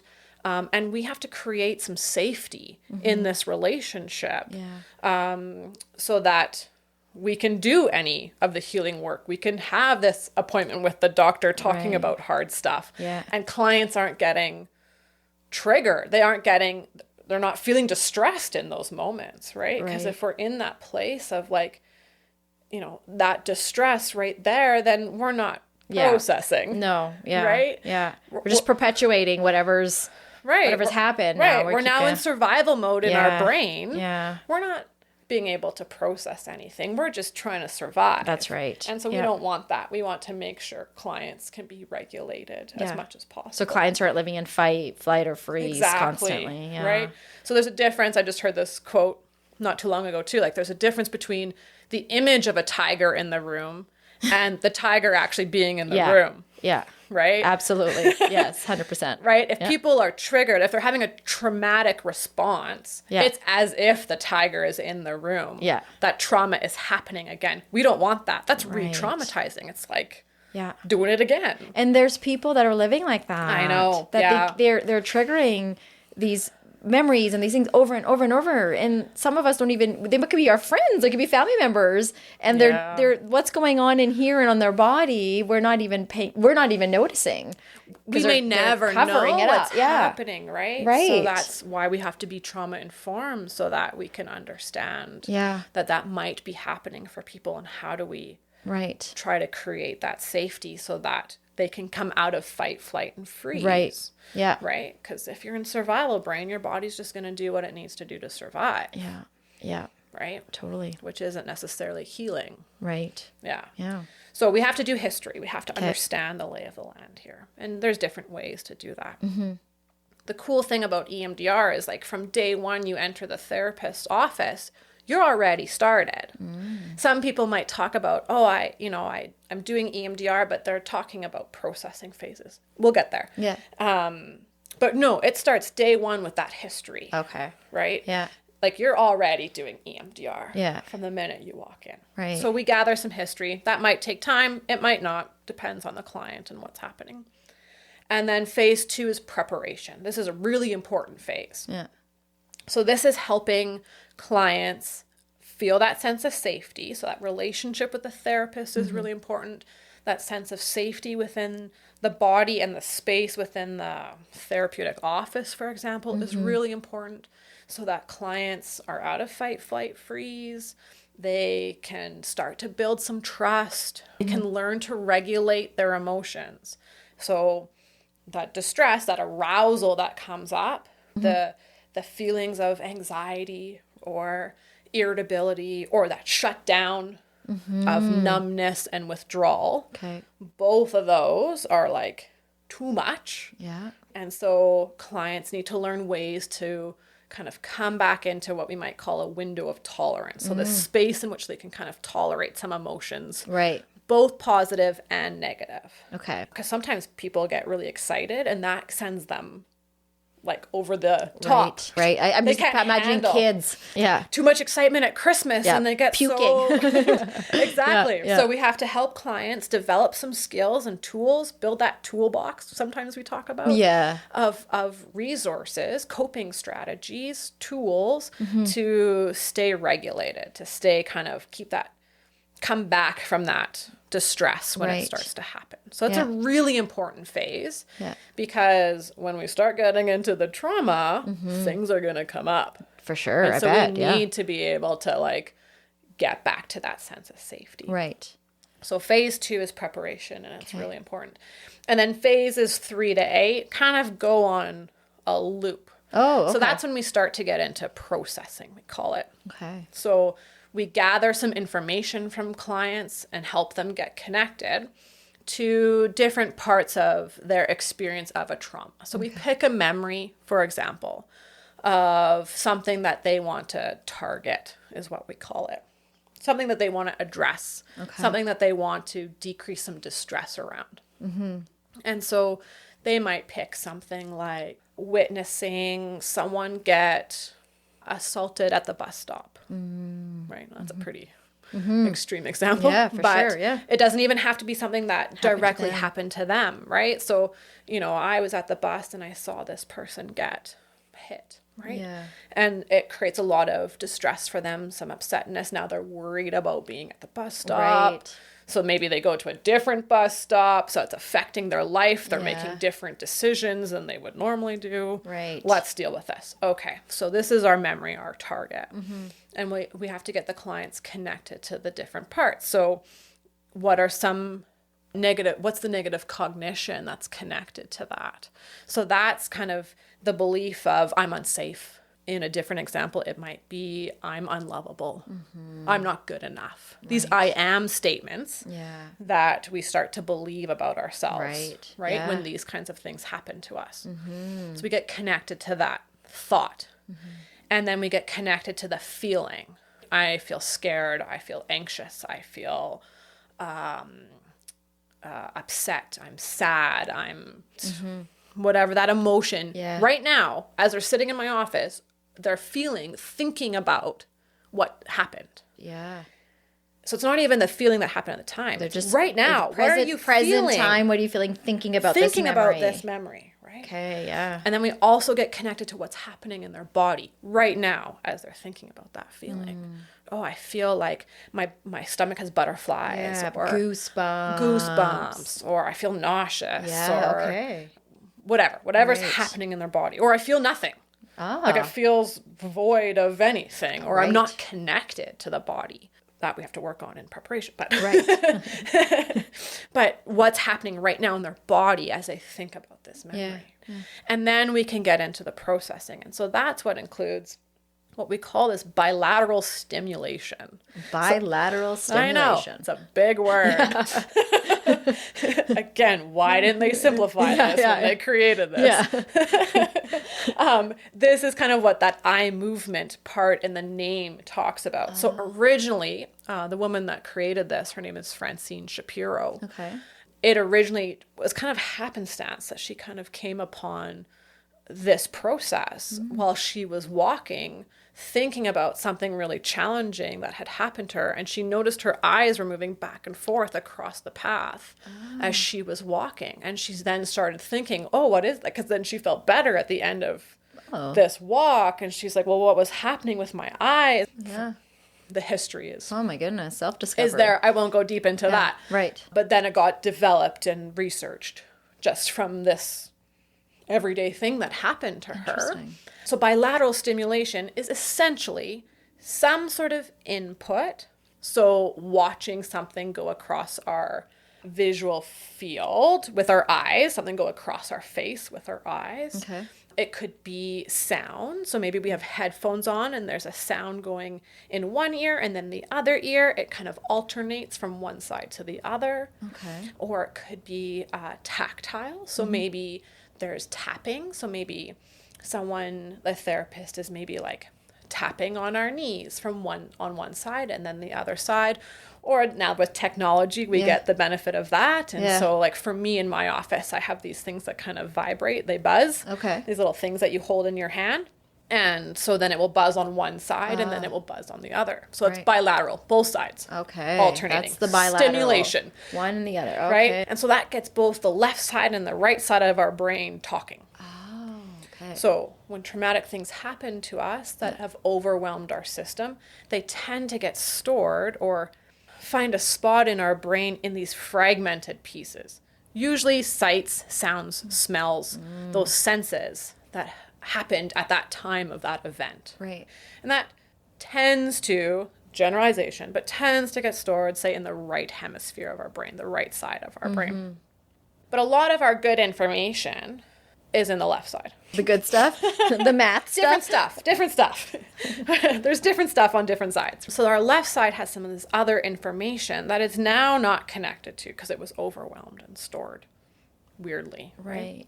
And so this bilateral gets both sides of the brain kind of talking and going, this is how I feel. These are some of the thoughts I'm having thinking about this event. This is what I'm feeling in my body, those emotions. And then it can bring in some of that information that we already know, that we've learned now since that time. Right. Or, oh, well, that, for example, back to our example of someone being assaulted at the bus stop, mm-hmm. It might be, okay, maybe this, eventually they get to this place of, okay, maybe this doesn't happen all the time. Right. The chances of this happening aren't very big, mm-hmm. or it's okay, I can let go of some of this distress because it didn't happen to me, mm-hmm. so I can get some space from that a little bit, mm-hmm. or whatever. So over time, what we notice with this bilateral stimulation is the distress decreases, that arousal decreases. So we're not erasing a memory. It's not like Men in Black, where they had like that little the nebulizer or whatever it's called. Yeah. So we're not like erasing a memory. Okay. That's not possible. Yeah. But we're taking away the distress of it. It's not creating this feeling right now. Yeah. That we feel when we think about it. Right. So it's almost like it is what it is. Yeah. It's a memory. Right. It's kind of there, but it's not creating this physiological response right now. Yeah. And that's what is impactful for people in their functioning, right? Like if we're thinking about a memory and we're starting to feel all those feelings and all those thoughts and all those emotions, how do we like every time you go by a bus stop, every time there's something affiliated with it, or that's one example, but I'm sure people can think of something terrible happening to them, and and it can be like small stuff, right? Like this bus stop, sure, that's pretty like objective or overt. Mm-hmm. Like it could be something subtle. Maybe someone experienced, again, I'll use an extreme example, but childhood sexual assault. Right.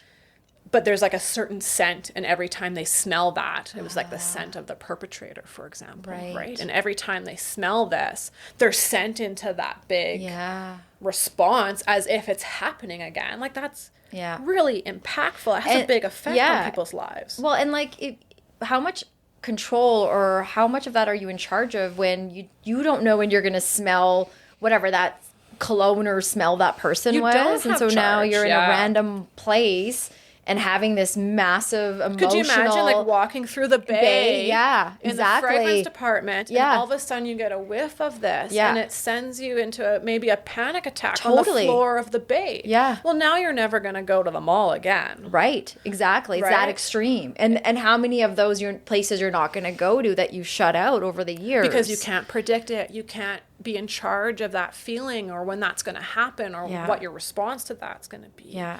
And maybe you smell it one time and it doesn't, right? Like it can be unpredictable sometimes. Right. So, and these are big examples, but these things can have an impact on people's lives all the time. Totally. Absolutely. Right? Yeah. And the name of the perpetrator. Hear someone, that's call that name, right? And you're just like, what? So or the person that bullied you, throughout middle school.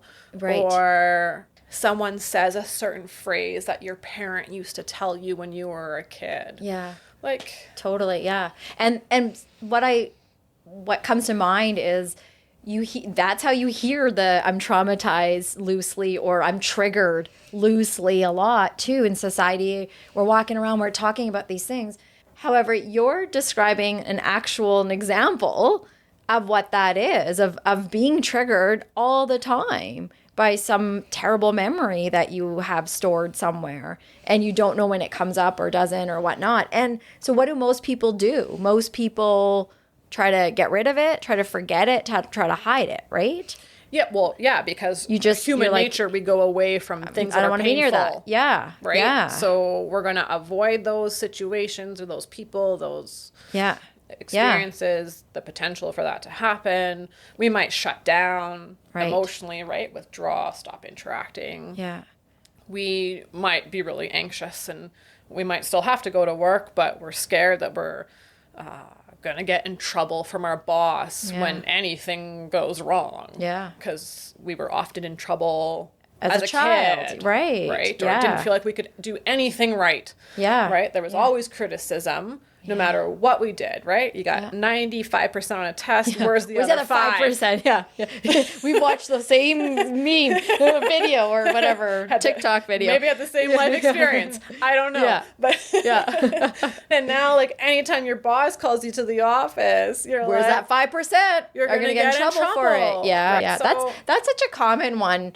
And thanks for sharing something like that, because while those extreme examples, those are things that we're aware of, we have different types of abuse or experiencing something violent, then there's these everyday things that are about interactions. And so even something terrible happening to someone, like a sexual assault years and years and years and years ago, could be impacting their relationship. And you had mentioned this earlier. This is part of why you see people, because people might be starting to realize, oh, how come maybe in this example, sexually, I'm struggling to have a relationship with my partner in the bedroom. And it's so closely connected. Like, I think of people that have experienced that kind of abuse and how sex is so part of their everyday sort of life, whether it comes in a conversation or if you're in a relationship or if you want to traditionally try to have a baby the old-fashioned way. There's all these connections to that, and how many people walk around trying to avoid that or hide that or put that away because of the painful memory. And the energy it takes to do that over and over and over again. No wonder your body is having to store, because your mind can only store so much. Right. So now your body is like sharing the load, and you Illness, can't walk. Disease. Yes. Right? We know from some research, although it comes from insurance companies, some of it, but we know from some research, there is some really good stuff out there, where these things that we've experienced, and oftentimes things that we experienced in childhood, have a big impact on our physical health in adulthood and can create disease. Yep. Some of our top killers right now could likely link back to some of these emotional disturbances. Totally. Right? A lot of that research, like you're saying, physical, mental health, the link of trauma.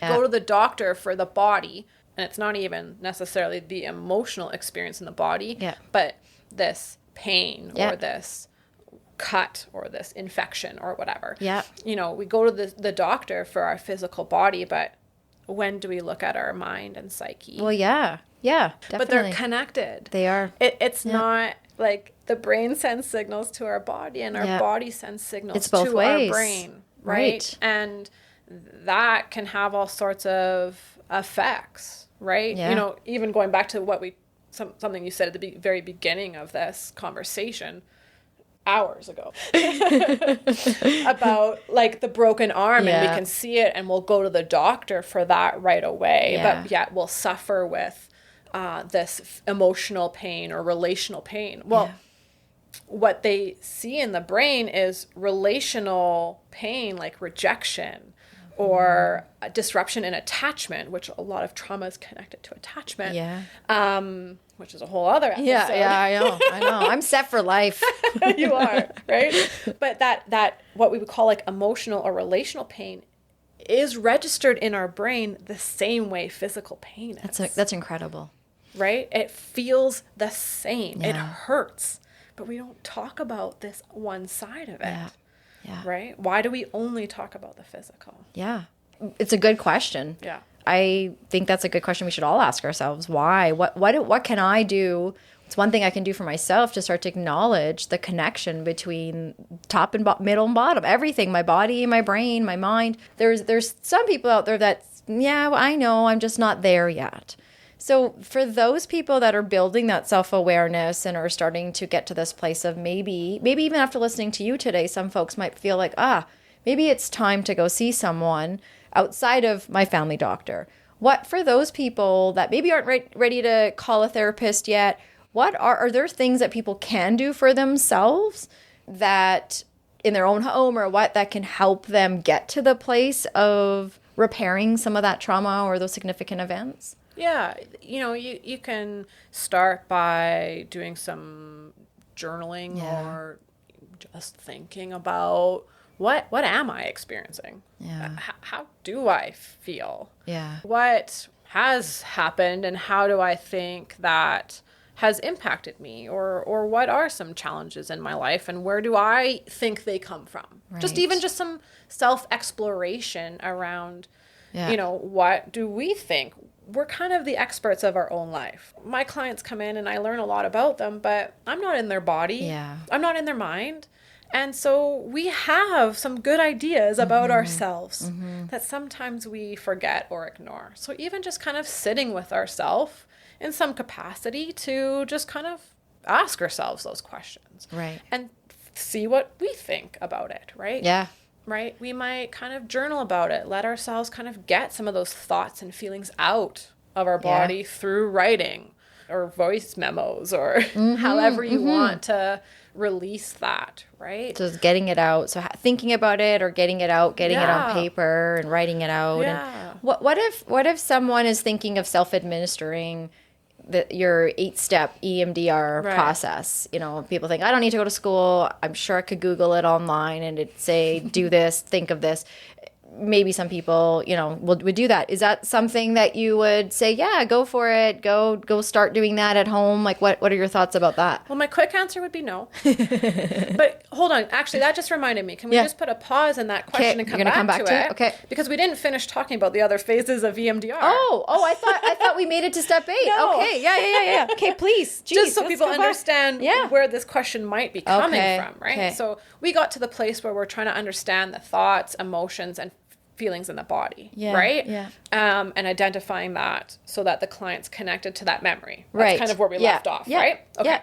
So then we get into the actual processing. Oh my gosh, we're not even there. And adding that bilateral stimulation, Yes. right, in those sets.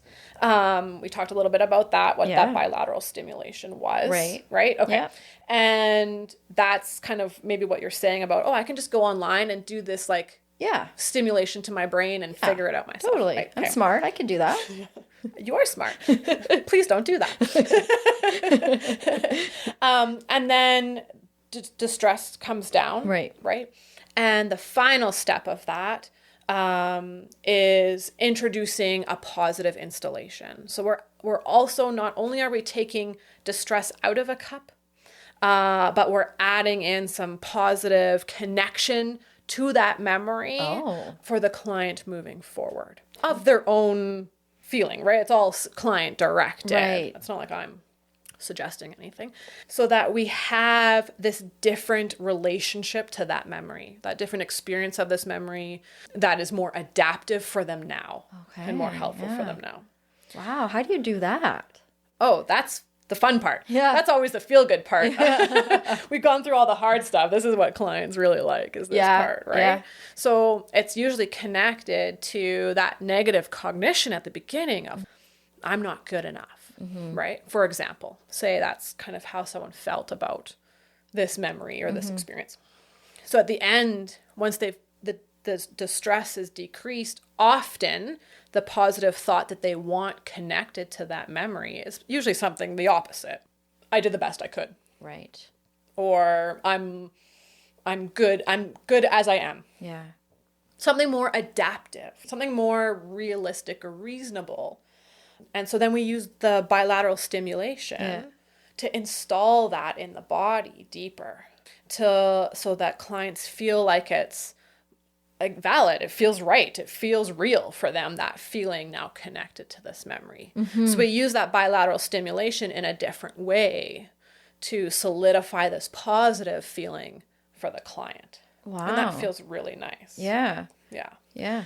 And I just realized there's a step of the process I forgot to mention, which is actually really important. So I want to make sure... That could be me distracting you. I want to make sure that gets in there before everyone who's done the training starts yelling at me in their head. The good thing there's no phone lines to go off right now. Because they'd be going off because they're like, how did you forget about this part, Jen?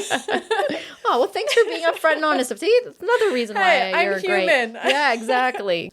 So way back in the beginning of the EMDR process, after we've done preparation, before we get to processing, there's a really important step called the float back. Oh. And the float back. The float back. It sounds super weird. But essentially what we're doing in that is we're taking that memory that we said we're going to work on. Right. But we're also seeing what else has gotten connected to it. Because when the brain has filed it away, it's kind of lumped it because it's not processed. Yeah. Right? Our body was overwhelmed. The brain has to put these fragmented pieces somewhere. So it connects it to things that are kind of similar. Organizes it for you? Kind of organizes it, kind of categorizes it in a pretty rudimentary way with other things that kind of felt similarly in the body or mind or emotional experience. Wow. So say if you're thinking about the metaphor of file folders in a file, right? Yeah. Maybe the file is Old Spice. I don't know. Yeah. Going back to the scent. Yeah. Right? Or maybe it's not good enough. And it's all the experiences that led us to feeling not good enough or unlovable. And it's all the experiences connected to that. Right. So we have this kind of network, this memory network of things that are the same, that this memory that we start with is also connected to. Oh. So almost like a spider web. Yeah, you can also use that metaphor. We've got this spider web of things that are kind of connected. Yeah. Although we said we wanted to work on this one thing, there's a whole network here. And so we have to understand what might be in that network because we also are going to target a few of the things in that network. Oh man, it's like bang for your buck. Yeah. Yeah. To like clear it out. Because when you start taking away some of the major strands of that spider web, for example, if we're going to use that metaphor, then the whole thing's going to come down. Yeah, right. Another metaphor might be we got to pull a plant out from the root. Can't just pop a head off a dandelion. It's going to grow back. Yeah. So we might start at this. I saw someone get assaulted at a bus stop example. Right. That just happened 3 months ago. Yeah. That's pretty recent. Right. But in this network, there's all this other unsafe that happened. Maybe in this person's network. Right. So we're going to go to the earliest one. We're going to get the root of that dandelion. And then we're going to go the worst one. The one that feels the most distressing in that network. So in order to do that, and you're asking the client to find something similar that makes you feel the way you're feeling, or is it connected to seeing something or being part of something like the memory? All of it. Or any of it. Okay, so there could be different things. It could be different things. So once we're connected to what that bus stop example, for example, we'll call that the current example. Once we're connected to those thoughts and feelings and sensations in our body, when we think about that now, we're also going to find what else feels like that. That's kind of the language we use too, right? Like it's pretty basic. Like what feels like that? Okay.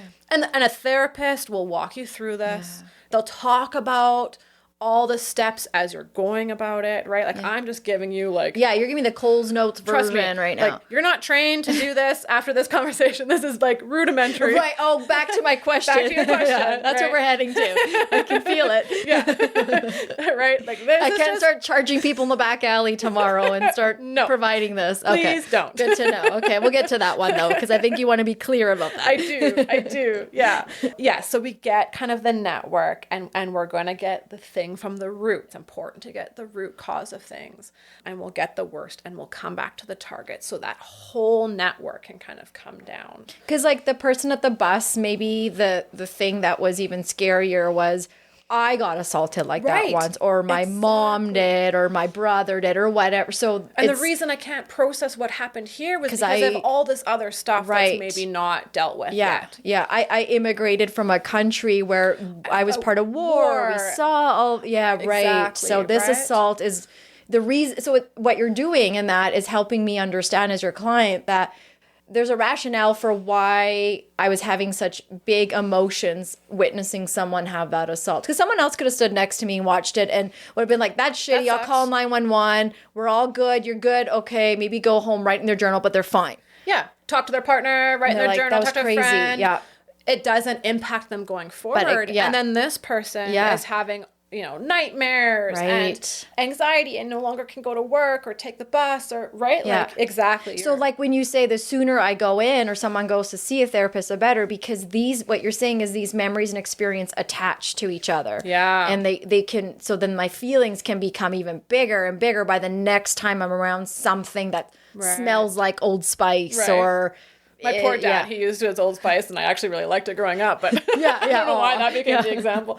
No, exactly, right? And usually it's like, if you can get in, like if things can be dealt with within the first month. Yeah. I know it's not always possible. Yeah. There's lots of factors that make access to therapy hard that we also are needing to work on. But if you can get in, like, before that first month has passed, the chances of it becoming traumatic and connected to I'm not good enough, I'm unlovable, these negative cognitions about ourselves, that's not going to happen. We're just dealing with the event. Right. That's way easier than now that it's connected to this thing that happened and that thing that happened and this thing I feel. And now my overall sense of self as an unlovable person. Yeah. That's harder to process, right? That also... Yes, that is harder to process. That also makes so much sense why people who have experienced things as children are in some ways, you think, oh, children are so resilient.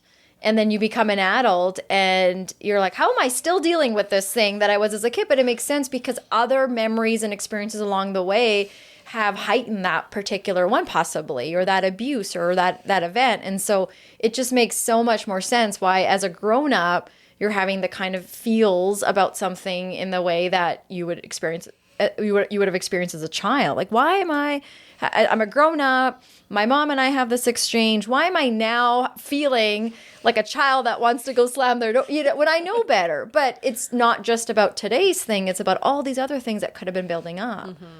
Wow. Yeah. That's a lot. First of all, before I go to ask about EMDR more and you answer my other question, is that the whole process? Yes. Yeah. Yes. Okay, that's the start to finish. Yeah, well, in a fragmented way. Yeah.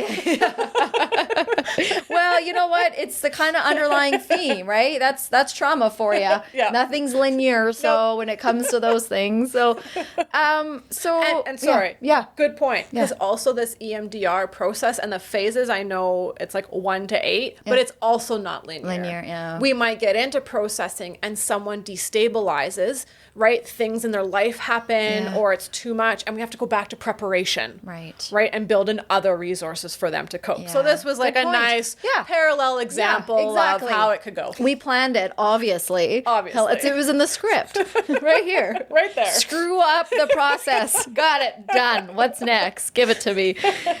So then, going back to my question about self-administering. Yeah, please don't. Okay. That's like the basic, simplest answer. Please don't. Some people would challenge me on that. And here's why. For some people who've maybe gone through EMDR with a therapist, who are what we might say well-resourced, so they have lots of coping resources, they can manage well, they're pretty stable in their life. Yeah. They just might have some things come up that kind of challenge that in the moment. Some people in that work in their therapists, I've heard of therapists feeling like their client is safe enough to maybe give themselves some bilateral to help them in those moments. Okay, yeah. Or to decrease some distress if they're like having a challenging day. But that is, I would suggest, best worked out with your therapist if you're ready. Right. Okay. Because this can become, if you're doing it without having that experience or having enough resources or being stable enough, it can be really unsafe. Yeah. Because you might trigger other things, right? It might become more destabilizing without the right support through the process. For sure. Yeah. When we started talking about trauma as being not just what happened, but what happened in the absence of an empathetic witness. Yeah, that's a lot. Going through trauma therapy and healing from this without an empathetic witness. Yeah. Good point. You run the risk potentially of re-traumatizing yourself. Right. And I wouldn't want that for clients. So in some cases, I have heard of therapists saying, yeah, I know you, I know your history, I know your thing. Try out this like bilateral sounds. You can find them on YouTube and stuff. Right. And some music now I think is even geared towards that. Yeah, okay. And some of that in terms of I like to listen to this kind of music or this frequency of music or having that alternating to as a resource to calm down. Yeah. Maybe. Right. But in terms of because I want to process this trauma and go through these phases myself. Yeah. That's where I say go to a trusted professional to help you through that process. Right, yeah. It's hard enough. Yeah. No, right? For sure. To do it alone, that would be really scary. Yeah. Yeah, because there's a lot of big feelings like dangerous. Right. And you're saying some of your clients have to go backwards a bit. Yeah. And so, and also to not have that coach or someone with you, it can be like, you can't wear both hats. You can't be your own therapist. Yeah. Journaling is not being your own therapist. That's gathering your thoughts and getting ideas out and getting stuff out of you. Right. And looking at it on a paper and being like, oh, okay, that's interesting. Or whatever you want to make of that. Maybe even a famous book one day. You know, some people do that. Or maybe you rip it up or burn it. That's right. Safely where you're not starting fires. And throw middle fingers up, right? Yeah. Right. Yeah. But these sorts of different ways of helping people process their trauma, these are what trained professionals would do. It would be in some ways equivalent to just performing surgery on yourself and saying, well, I watched a YouTube video. Yeah. I can just cut my, it's not like piercing your ear, which is not recommended. So also not recommended. Yeah, but people do. But this is a bit different in that saying, just please go talk to someone else and do it. But what I really like about what you're saying today is that there is hope for people out there that just feel like talking is a little too intimate. And you're right in that EMDR, there is talking. There is a whole different way of processing on one hand, but you are having conversations and all that. However, just to show up at someone's office, sometimes it can be hard to say, well, I had this terrible thing happen to me. And so I think this is a step to get to that place maybe. And you probably do that back and forth with your clients and your clients do that with you. But to be able to understand a memory like that and take away the big feelings for it to like come up again later, like have you done it?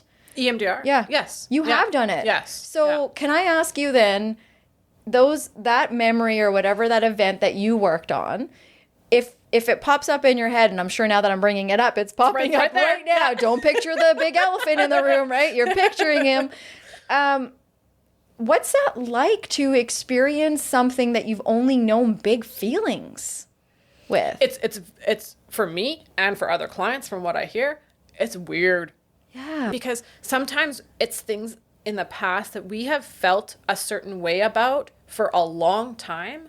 And so sometimes even the idea, like, this is sometimes we have to work on with clients when they come in too, is like even just the idea that I could not feel this way about this memory. Yeah. Can be like a blocking belief, what we might say, to the therapy. Totally. Because it's like, how could I ever not feel this way? Yeah, you're lying. Or is it even exactly? Is it even possible that I could not be distressed about something that's so distressing? Yeah. Right? And we're not saying that was not an upsetting event, because absolutely. But you don't have to feel that now. Yeah. And so then having experienced that as a client is pretty cool. Exactly like you said, and a particular memory popped up that I have worked on in therapy in EMDR myself. And I used to get so angry thinking about this memory. Right. And for me, it wasn't so bad as if I was reliving it as if it was happening now. Mm-hmm. So it wasn't quite that level of intrusiveness when I would think about it. But it would still bring up feelings. I'd get hot in my body. I'd get angry. I'd also get like sad and resentful. Like I would have all sorts of feelings about the memory. Right. Now, it's just a memory, which is super weird because you used to have such an attachment to a certain feeling about it. I know. And like, this might sound weird, but do people like grieve that bad feeling? Even though you don't want to feel that, but like that's all that you've known. Yeah. It's kind of scarier at times to think, what you could be feeling versus all you know you are. Yeah. And for me, I think that awareness of me not holding that distress now doesn't invalidate how I felt then. Bingo. Yeah. That was a really real feeling then. It was appropriate for the situation. Makes sense, but I don't need to hold it now. It doesn't invalidate that experience if I'm not feeling distressed about it now when I think about it. And so being able to come to that acceptance and that awareness for me helped being able to let that go for myself. Oh my gosh, yeah. Right? To be like, yeah, I can think of it as a memory. It was terrible. It sucked. I felt a certain way then. Yeah. But I don't need to live that feeling now. I know. That's not helpful for me now. It just, listening to you talk, like I'm trying to not burst into tears because I'm just imagining how a process like that would go for someone. And also for those of us that have been holding on to things for so many years, and our grandparents even, you think, for how many years is this going to take up space in my body and in my mind? And I'm just going to work around it or whatnot. And then to get to a place where you get the validation that you've been looking for, because that's why we hold on to things too. Not the only reason, but a big reason is if I forget that you did that to me, then I'm going to let go of the fact that it ever happened. And that it wasn't okay. And that it was. Like, that I'm going to accept that it is. But you're doing such a good job explaining those are two different things. It'll never go away. The fact that it happened is there, and it'll come up time to time, like you said, like your moment came up here. And it won't take away the fact that it was a bad thing, it was a worse thing, however you want to pin it. Those two things are separate. So for it to pop up and to not feel that way, I think there's probably people listening today that are like, there's no fucking way that's possible. They're going to call, your line's going to be ringing because they're going to say, I'm going to prove you wrong, lady. You haven't seen what I've gone through yet. Please. Right? And I say, please call Jen too, because, oh my goodness, the or any other trained therapist. Not just Jennifer. There's lots of others. However, I'm gonna, nominate you. Thank you for plugging me. But because and also, it's also about right fit. Who would this type of therapy not be suitable for? That's a good question. So, and I'm just gonna broaden that. EMDR is one approach to trauma therapy, and there's lots of other different types of modalities that are also effective. Right. Okay. Prolonged exposure. Accelerated response therapy is a new one. There's less research about it, but it's on the scene. Okay. So like if people are looking for support around, maybe they think that life experiences have been impacting them. Yeah. A more general search around trauma therapy, and then doing like a meet and greet with a therapist to talk about their specific style would be probably what I would suggest and encourage. So what's like, who's not a good candidate for trauma therapy? Not just EMDR, but trauma therapy. I'd say anyone is a good candidate, with the caveat that stabilization is paramount before we can even get to processing what has happened. Right? So if people are so distressed and unable to focus, that's our primary goal of therapy first, is to get people well enough to do that work. Because what happens is our body is really good at protecting ourselves. And so if we're already not feeling safe enough to go there, or that we can't tolerate some uncomfortable feeling, our body is going to protect us from that. This is why we shut down. This is why we avoid things. This is why we pretend like nothing happened. Well, and I always remember when I was very young doing one of my first practicums, it was at a women's shelter, like a receiving shelter. And so I had asked my supervisor why all the women, the moms and their kids were like, everyone always had a cold when they'd come, and it just seemed weird. And so she had explained to me, I remember that, when your body is in fight mode and trying to protect you, and then you find safety and you're coming down from that, your body's like, okay, now we can do the things that we've been trying to do for a while. Like, you're due for a flu. It's been a while. And so your body starts to kind of you know, and I'm sure there's more science to what I'm saying here, but the gist of it is your body is relaxing, your body's feeling safe to start to experience and do the things that it would be doing normally had it not need to protect you in that way. Right. And that can feel really upsetting when you start to feel safety and then things start happening. So like your example, that's like the body's been in fight, flight, freeze for so long that it's tired. Yeah. And now we're susceptible to illness and colds and flus and germs and infections and that kind of stuff because our immune system has been like the cortisol and all of that that's happening. Just imagine those adrenal glands, right? They're tired, so they can no longer fight that kind of stuff. Yeah. But also sometimes what clients feel is they get to this place of like feeling safe and that stability, and then that feels upsetting because they're not used to that. It's like unsafe in some ways, And then maybe that feels distressing. Again, why I would suggest working with a therapist through this, because that's confusing, right? Well, you just like open up all this space to something that you've been harboring keeping for so tight, right? And keeping now, so contained, right? And now it's like there. Yeah. That can be really disruptive. But you were saying something before this that our body protecting ourselves. Oh, okay. Sorry. Yeah. And so coming back to like who's not good for this, right? And needing that stability, because our body is not going to let us process trauma if we're not ready to. Yeah. It just won't let us. It won't allow us to access those things that we don't really have conscious access to every day, because it's trying to protect us. So we need that stability in order to even do this work. Right. So if clients aren't in that place, then come get help so that you can feel stable and decrease some of that symptomology so that you can do more of this work. Right. Yeah.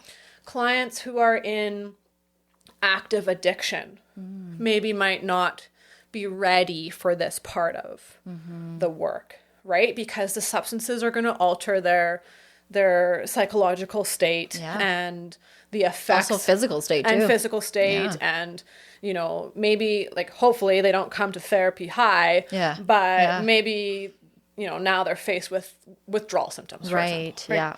So that's the trauma work, while important for addiction therapy, because that's usually root cause or often root cause, but we have to get stability before we can get to that stuff sometimes, right? People who are experiencing maybe active psychosis, right?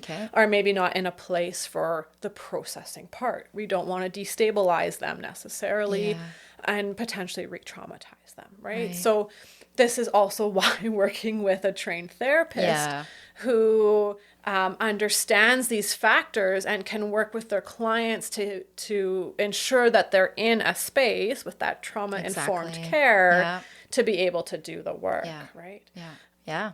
There's other considerations, right? Maybe people experience epilepsy, and so therapists need to know how to do a different type of bilateral stimulation. Right? Not the eye movement. But maybe something else, right? So there are maybe factors that make clients maybe not good candidates right now, but there might be ways with the right professional to get to that place. That's right. There's always a way, is what I'm hearing you say. It may not be now. And a professional will help you figure that out as well. Right. Sometimes we jump too quickly and somebody quick can fix. say, I don't want to feel this way anymore. That's right. Get it out. I finally got the courage to go to therapy because it's bad enough and I want to not feel this way. But sometimes there's some stuff we need to do first. That's part of the process anyway. Which I appreciate, that it's not go get this done and then come and get this procedure. It's we're working together. It's a process. From day one, you're starting EMDR, you're starting trauma therapy when you're building a trusting relationship with a therapist, when you're talking about history, when you're building resources. That's already trauma therapy. Yeah, exactly. Right? You're already working towards a different response in the body. Yeah, recovery in some ways. Yeah. So is there anything about EMDR in particular that anything further that you'd like to share that maybe I haven't asked about it? I think just the one piece I want to just like highlight again that I think is really important to the idea of EMDR and kind of some of the foundation of it is that idea of like that adaptive information processing. So that our body wants healing, like our natural way of being is towards that adaptation, and sometimes it's just stuff that's in the way that we need help removing. And if we can get out of our own way or get support to get out of our own way, we'll get there, right? Or if there's barriers in place, like work with someone or find ways around that, because we want to go towards healing.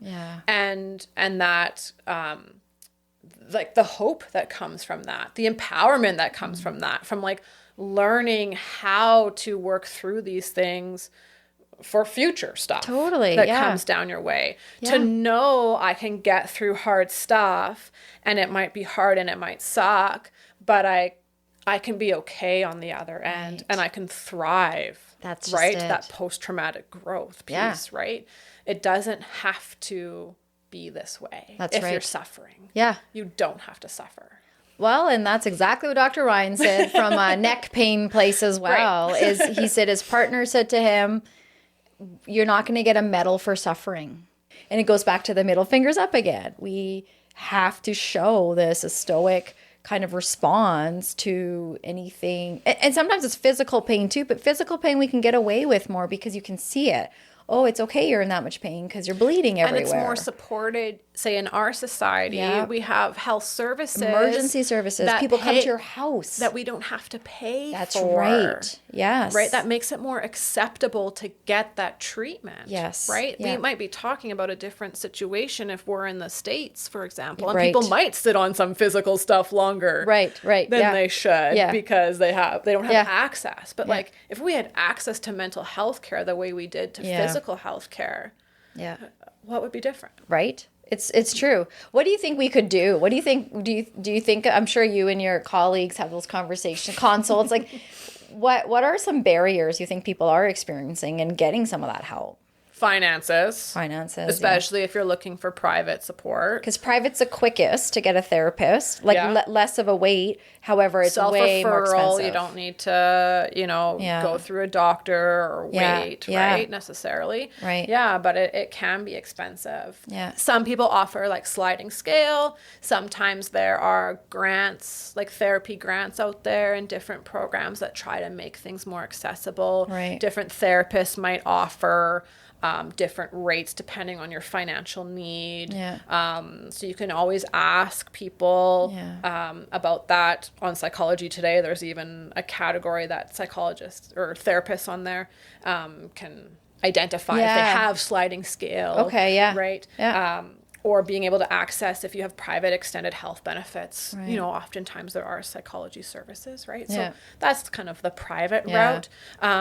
Or you can call Access Mental Health through Alberta Services, depending on the issue, and see if you can get connected to some services that way. There's different programs that are offered through Alberta Health Services for different mental health concerns. There's often a wait for those, and you have to meet certain criteria for that kind of stuff. So there's different resources out there, but accessibility, and oftentimes it's the financial accessibility that can be the biggest barrier. And then, just like the stigma around it. What are our friends and family gonna say? Right. It's so brave for people to come and say, I need help with this. Here's my story. That, it takes such strength and bravery, and that's hard to do. Yeah, it is. Yeah. To be willing to talk about the hard stuff and to maybe make some changes. Right. That's so hard to do. Right. So there's external and internal factors sometimes that get in the way. Yeah, no, you're right. That's a good little sum up there. And it also answered the question of what fears you think people would have about seeking help. Anything different you would add? Clients often ask me, am I crazy? Right? They think something's wrong with them, that they're broken, that it's never going to be better. that they're always going to feel this way. Sometimes it's even mentally getting around the idea of the changes that they could try to see if they have a positive effect.